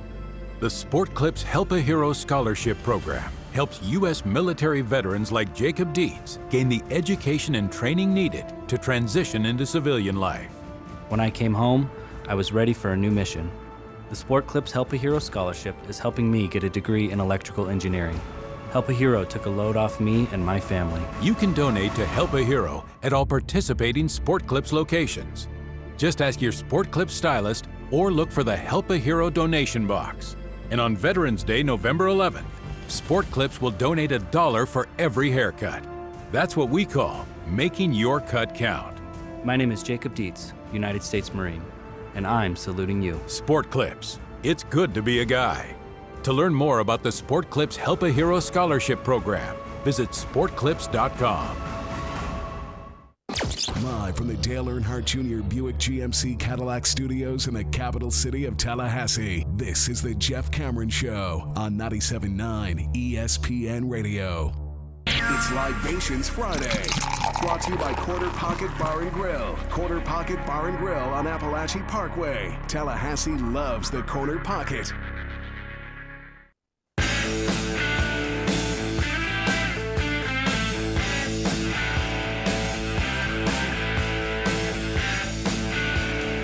Rob Nation's Friday loosey-goosey edition of the program continues now from the 7th Hill Tap Room on Appalachian Parkway.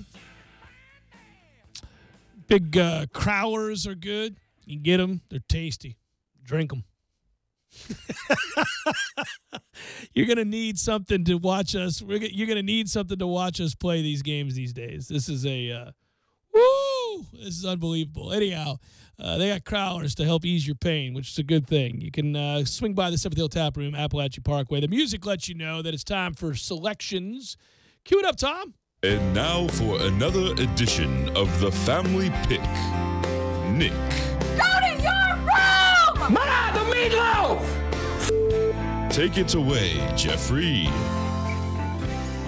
And so I shall, and I'll do so by saying that Mom and I split last week. It was 2-2, and so I'm 5 up on the year. Hello, Mama. How are you? I'm doing okay. As you know, I have a bit of a knee injury, but I'm hanging in there. Well, I'm glad you didn't gain anything on me, but I will ask you, did you gain one on me last night? I took Buffalo. Did you take the Jets? No, I did not. I took Buffalo. All righty, so it's still 5, and yeah, I wrestled with that game. 2 average teams, both better than the Bucs, probably. I know, yeah. I really thought Buffalo was kind of on an upswing, and of course they certainly did well against us, but I don't know. I just didn't have any confidence in the Jets, but the Jets actually looked like a different team last night. Well, they've had their moments this year. I know they were losers of 3 straight prior to this game, but they lost one of those games in overtime, another one on a last-second field goal. They've played hard this year. They care, so at least they're still fighting, and I guess that shone through last night. But we both lose that game, so now we come into the remainder of the games this year with this weekend with me up by 5. So I know. I've got to get very, very serious. We went through half the season practically, and we were tied, or I was 1 up, and then now suddenly I'm 5 behind. This is not good. I'm not fooling around these days. I know. You are serious. Well, the Texans suffered a devastating loss yesterday, as Deshaun Watson has been great in his rookie season and an awful lot of fun to watch, and he's a good guy. I hate seeing that, but he is done for the year, torn ACL.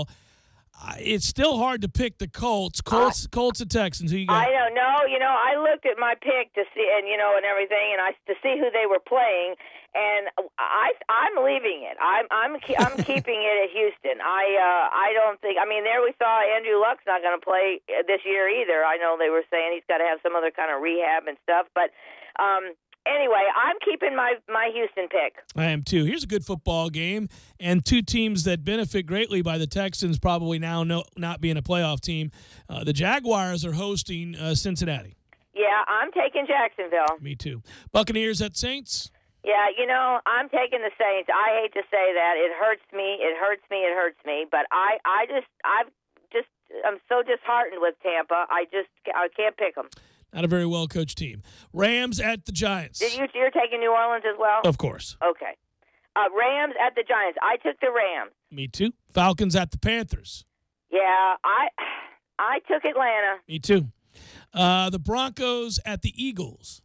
The Broncos at the Eagles. Yeah, I took Philadelphia. I am too. Careful. I'm interested to see that game. There's some things about that game that Philadelphia should win it, but just careful. Ravens at Titans. Who did I take? I didn't take Baltimore. You took the Titans. Yeah, I took Tennessee. I'm looking here at my sheet. Yeah, okay. Dreadful game. Cardinals 49ers. That is a terrible game. I took the Cardinals because I love them, and I don't know. But I know San Fran's got to win sometime, but I'm picking the Cardinals.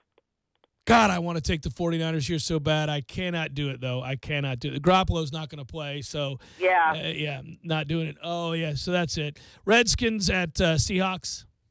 Yeah, that is I took the Seahawks because they're at Seattle. Kansas City at Dallas. Yes, I'm taking Kansas City. The Raiders at Miami? Yeah, I'm taking Miami. Give me the Raiders. We got one different. Okay. All right. Oh, my God. Well, I'm just thinking about that cross-country trip. Yeah, well, I don't think either team's very good. But I don't either. Oakland's playing for their season here. Give me the Raiders on the road. And then finally the Lions at the Packers. Yeah, I I'm taking Detroit. Me too. All right, so just the one game different, and even that one is a bit of a reach on my behalf, but I'll take the Raiders. So we got one different this weekend, Mama. All right, and now who do you play this weekend? I have sort of lost track because Lord knows I know you were talking about drinking the Crowlers, and it's that way for Florida and Florida State. Yeah, it's an unbelievably long year. It's a sad year. Well, the Bucks too. So yeah, I know. But you play? We play Syracuse. Syracuse. Okay. Well, and your feelings on that? I'm picking Syracuse. You're. Yeah, I think Syracuse will win. Oh my God! All right, sweetie. Well, anyway, I may see you this weekend. You never know. Never know. We'll figure it out. All right, sweetie. I love you. Have a good weekend. Love you too, Mom. Bye bye. Bye bye. Yeah. By the way, I'm also taking Mizzou to beat Florida. So more commiseration between fans of Florida State and Florida. It is going to be an awfully weird trip down to Gainesville on the 25th of November. One that will probably be outside of tragedy, like whenever tragedy hits the state, fan affiliation and alumni don't matter. It's about being a resident of Florida and helping each other out. Outside of that, this may be the first time in a long time, if ever, that Florida State fans and Florida fans might rightfully embrace. Like when you pull into town and you get out of the car and you've got your Florida State gear on and you walk past that first Florida fan, there's always that little uneasiness to it because it's a rivalry weekend and you're in their town. So you're always kind of like, I'm going to keep it on the straight and narrow, look straight ahead, go to my tailgate, go in that stadium, hope we whoop that ass, get back in my car and leave Hogtown. This might be one of those times where like, how you doing? Yeah, it's been tough. Talk to me about it. You might share the moment. You might be like, would you like a beer, friend? I've got some right here. We can talk about this. Might you suggest a place we could go sit down and eat? It could happen. This could be the year. I have a feeling if things continue to go down this road, I think that will happen. Because I don't know that Florida's going to win another game this year. And outside of, they probably play a Sisters of the Poor before us, right? And as they do every year. So they may have that one in their back pocket. And then, of course, we've got Delaware State. But other than that, I don't know that either one of these two teams are winning another game. That is something. Come back, wrap it up momentarily. It's Jeff Cameron Show, 97.9 ESPN Radio.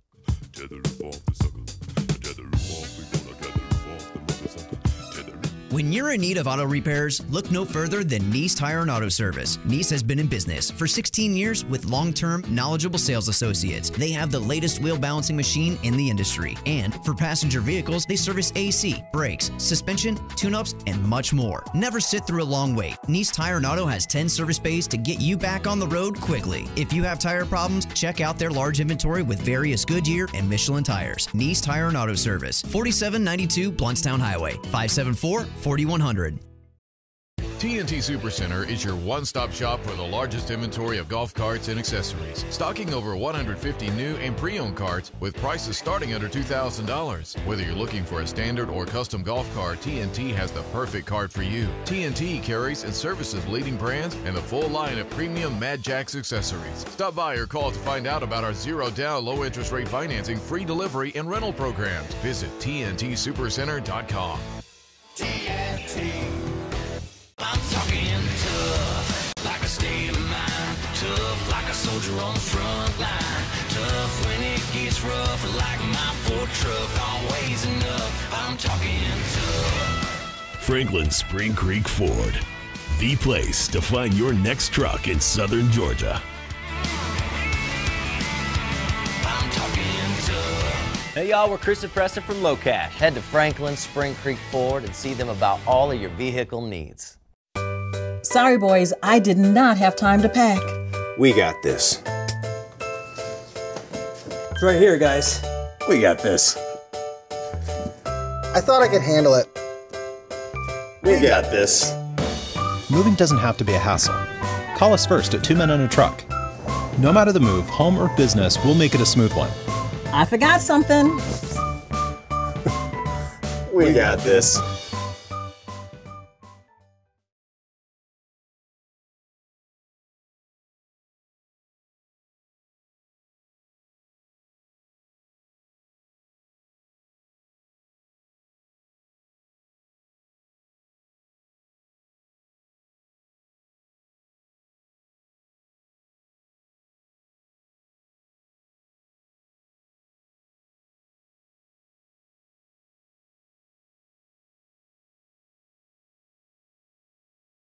They guarantee the shop's work, but what they're really saying is the shop works for them, not the customer. So choose a shop that is working for and looking out for you, someone you trust. It's your choice. Lisa's Paint and Body. License number MP46050.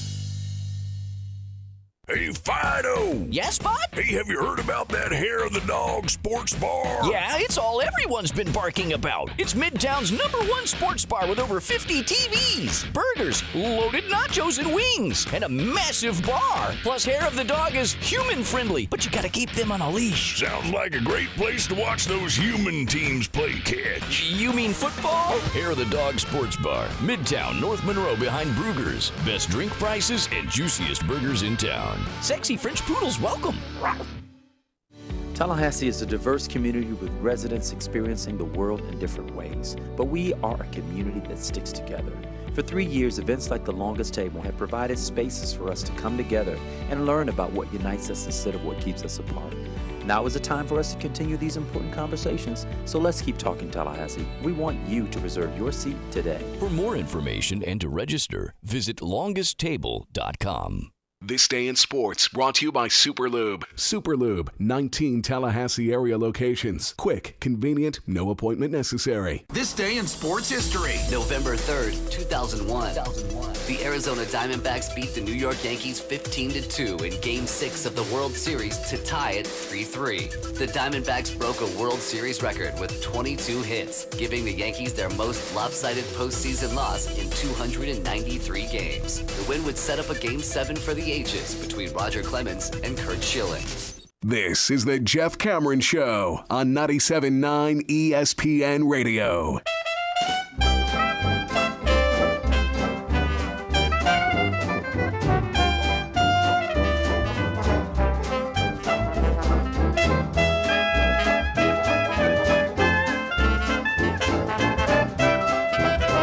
Jeff Cameron Show on this Libations Friday. Everybody who's making their way over to the Seventh Hill Tap Room or the Corner Pocket, continue to do so. Good day for it, man. Get out on that deck, relax a little bit, get you a tall, cold one, hang out, make your way downstairs here. The warmth of the Seventh Hill Tap Room is the environs here, right? The wood and the beer and the choices and the friendly atmosphere. Good stuff. Play a board game if you want to play a board game down here. You can play a board game. Shuffleboard, darts. Shuffleboard is awesome. It is awesome. The sounds of shuffleboard are soothing, too. I think that's true, Tom. And also even the when you hit. Yeah, that's solid, too. I like regular shuffleboard, like big boy shuffleboard when you play it down in St. Pete with all the other old people. Well, and here comes ice shuffleboard soon, man. Winter Olympics are coming up. You get to watch the curling. I've always wanted to curl. Anybody out there can help your boy get an opportunity to curl, you let me know. I'm reaching out. I'll do it. I'll don the outfit, the whole deal. We'll film it. I want to curl. I've always wanted to. You want to be the guy who rolls the stone? Yeah, I don't want to be the dude sweeping. F all that sweeping. That looks really hard. That's like, man, you fall and bust your ass. Plus, you're having to sweep. That's effort. Just letting it go seems pretty easy. Plus, sliding on one knee looks right, cool. Exactly, as you release the stone. Yeah, you release your both arms to the sky. Get you some of that, everybody. With a slight clockwise twist. Oh, yeah. You know? I love it. I love it. I do want to do it, though. I'm not kidding about it. When you went to Canada, I remember to tell you, hey, listen, see if you can find a place that'll let you curl. Yeah, you know what? I whiffed on that opportunity. Well, I didn't think about. I should have reminded you, but yeah, I mean, they got this really awesome thing though up there in Halifax proper downtown, where they had the not the Olympic Games, whatever the lower level is. It's like the Universal Games. It's something like that. Whatever it is, something we don't care about. Right. But what they did was they, the improvements to the city, that's what, these things are supposed to do in theory. Mm-hmm. Certainly not for Rio, but these are the things that are supposed to happen. Canada's a little bit better place than Rio. Yeah, indeed. Infrastructure-wise. But still, that's the whole point of going to a poorer nation. Maybe improve it, help it out. Yeah. But they have this awesome rink that you skate around, and they have free, all you do is you give them your license, and then they give you a free rollerblade so you can do inline skating around in the summers. And then in the winter, it's an ice rink. And they give you free skates. What are we doing here? Pretty freaking sweet, though, right? It is really sweet. Show up, and they're like, be active. Enjoy us. Go do something. Enjoy Get outdoors. Out here and be a little active, would you? Hey, I didn't get to this week, so I'm going to get to it now. They discovered, Tom, something called, I haven't done one of these in a while, Ichthyosaura. It is a dinosaur they had never discovered before. I get the, kind of Jurassic Times, if you will. I get the archaeology magazines and all that stuff. After tens of millions of years and 1,500 hours of digging. So I think we had this topic one time, and I said to you that secretly there are 2 other professions that I'd really like to do, maybe more than 2, but I wouldn't mind working in some sort of behavioral science, or being a psychiatrist or psychiatry of some kind. And then the other would be a paleontologist or, any of those kinds of unearthing activities of yesteryear I'm intrigued by. Archaeology.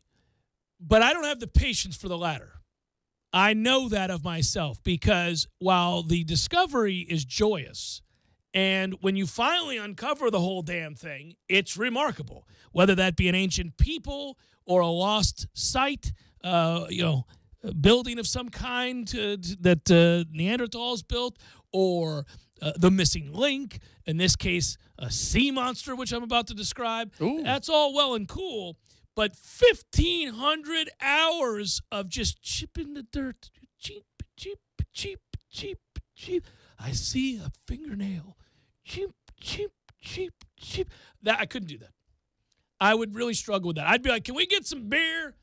If I'm going to be here chipping away at this thing for the next 10 years, I'm going to need some beer. And then I would break something and, Yeah, that already sounds really frustrating. Footnote, Canada Games where it was built. That was bothering me. And if it was bothering you, it's the Canada Games. All right. That's pretty straightforward since you were in Canada. Yeah. It's just the Canada Games. It was just the Canada Games. Yeah, that's it. 1,500 hours of digging. Paleontologists in India have unearthed the strikingly intact skeleton of a ichthyosaur, a marine reptile more than 5 meters long that resembled modern dolphins and whales. The truly rare find could redefine paleontologists' understanding of how the creatures spread throughout the ancient oceans, as the skeleton is the first from the Jurassic era to be found in India. Such fossils are more familiar farther north, paleontologists say, making the Indian skeleton a scientific marvel both for its level of preservation, surprising final resting place. Vertebrate fossils are rare, said this guy in this region, whose name I can't pronounce, obviously. So to find a near-complete skeleton is really surprising. But basically, they called these things, Tom, this is getting more to the point, a fish lizard.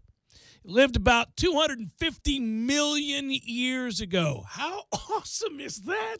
They found something that lived 250 million years ago. Native to oceans with warm and humid climates.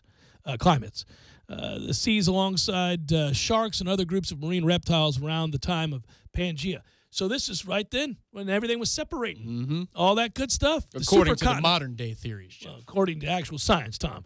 So paleontologists came across the skeleton south of the village of Lodi. We all know Lodi, right there in the western Gujarat province. That's what you're looking for when you're playing threes. That's right. The bones were encased in dense sedimentary rock and posed a brutal test for excavators working in a region where temperatures hit nearly 100 degrees daily. No. Another reason that I'm not going. You would have been more likely to kill someone than finish the job. Oh, yeah. Oh, I think that's true. They were tasked with maintaining the miraculous preservation of the skeleton, so it took them forever and a day. Its left forefin maintained its entirety, its true shape. So they found that the pattern of its teeth, they say it was a sea monster that fed on hard and abrasive food material like mollusks. And anyhow, bottom line is, I love when we discover these things. I love when we find a new species. I love when we realize that it's a missing link that can connect dolphins to fish to where we are. To lizards. It's freaking amazing. And it was 250 million years old, and it took these people forever and a day in 100-degree heat, 1,500 hours of chipping in India. My God. That is an awful lot of work. So bravo, people. I'm glad people are willing to sacrifice and do these sorts of things just so I can read in air conditioning about these amazing creatures discovered. It's work akin to what FIFA is forcing people to do for the World Cup that's coming up in Qatar. Forcing them to do. They're going to fine those people $250 million Yep. years from now. We think they were building a soccer stadium against their will. Right. Yeah. Once upon a time, man had slave labor to build pyramids, and then it was. And then in modern times, centuries oddly later- enough, they all sat idly by and allowed people in Qatar to go ahead and slave these people to build their soccer That's stadium correct. so they could play a World Cup. held their green cards. That's amazing. Can't leave. No. Killed family members. There it is. Soccer must be played, Tom. Yeah, that's right. All in the name of the World Cup and There Qatar. there are farm hands in my pool, if you will. 120-degree fields. Here we go. Yep. Should be a lot of fun. People will complain more about the heat and the conditions on the players than the people who died to build the stadiums they're playing in. Ichthyosaur. It was known as the ichthyosaur. I had it right. Ichthyosaur. Ichthyo. That's what it is. Ichthyor, yeah. I will have a heart of water. Yeah. Ichthyosaur. Ichthyosaur. There it is. Ichthyosaur. Ichthyosaur. All right. Ichthyosaur. Ick or hick? Ick. No hick. Ichthyosaur. Ichthyosaur. Check out the ichthyosaur. He gallops. He doesn't really run the way you'd think he could, but he can swim too. The skeleton had overalls. Look at the ichthyosaur, Jimmy. He's a little bit speedier than I would have thought. Kind of like Uncle Tail. Yeah. This is what happens on a Friday remote for a 2-5 team hosting Syracuse. Well, I would have told the story of the ichthyosaur, and now that I really can pronounce it like a champ, I'm going to say it all the time. I would have told, and I'm looking at the picture of the ichthyosaur, and I'm just thinking to myself that, boy, Jimbo Fisher's hire of ex-defensive coordinator was huge. It was the ichthyosaur find that really of the second part of his career at Florida State. See how you do? That's there? you on like the Florida State 30 for 30 years from now. That is going to be the case, 30 for 30, when we talk about the 3 national titles won after such a disappointing season. Wouldn't that be something? Wouldn't that be something, right? I'd like to be a part of that documentary. Good times, or that 30 for 30. Let's live it. Good Lord. Something has to happen because I can't do another year of this. I thought I could. I don't think so. I think it'll just devolve to a place where we'll turn on the mic and go, we suck. Talk to you tomorrow. That'll be it. Oh, it'll devolve to a place where you're going to think about actually, pickaxing for an ichthyosaur. That's right. I'll say, you know what? I can endure an awful lot, and I have the patience to do so because I sat through losing campaigns. Yeah. That'd be a good prank because we know somebody who's in the field. You walk to a site with a pickaxe, like a full-size one. Say, ready to go. See how much they freak out. Ready? Yeah, let's swing the pickaxe. No. Get that man away. No. Stand down, sir. Yeah. I do want to go on one of those expeditions, if you will. I would like to go and figure out, just what it entails. I know that there are people listening saying, I got you, man. Come on, let's go. We've got a whole school for it right here. I'm not committing to the school. I'm just going to go ahead and go on one of those things. You guys find something. Maybe having pre-excavated the site, know there's something and then there. hide it again for you. Yeah, and then just put a little dirt over it and be like, why don't you check that area, Jeff? And look what I have discovered. And then go ahead and humor me. Good job, Cameron. You're a natural. What is that? I don't know. You tell me, but I found it. It's clearly an arrowhead of some kind. It's a 1992 Batman figurine. How about that? What a thing to discover out here in the woods. Must have come down river from the north. Let's check. Well, in those days of the 20th century, children loved to play with action figures. They didn't use electronics. Oh, my goodness. They were outside frequently, and they weren't fat because of it. Good work out of you. Our thanks to the fine folks here at the Seventh Hill Tap Room. Good work, Matthew, back in the studio. And to all of you in town for this game, you are a hearty bunch, and we love you. We'll talk to you Monday. Be well. Tallahassee game day tomorrow morning. 9 a.m. 4 a.m. We'll get it started. We'll get this thing knocked out. Good times. Be ready. If you're up all night on a bender, tune on in. Just kidding. 9 a.m. Do you give yourself things to do?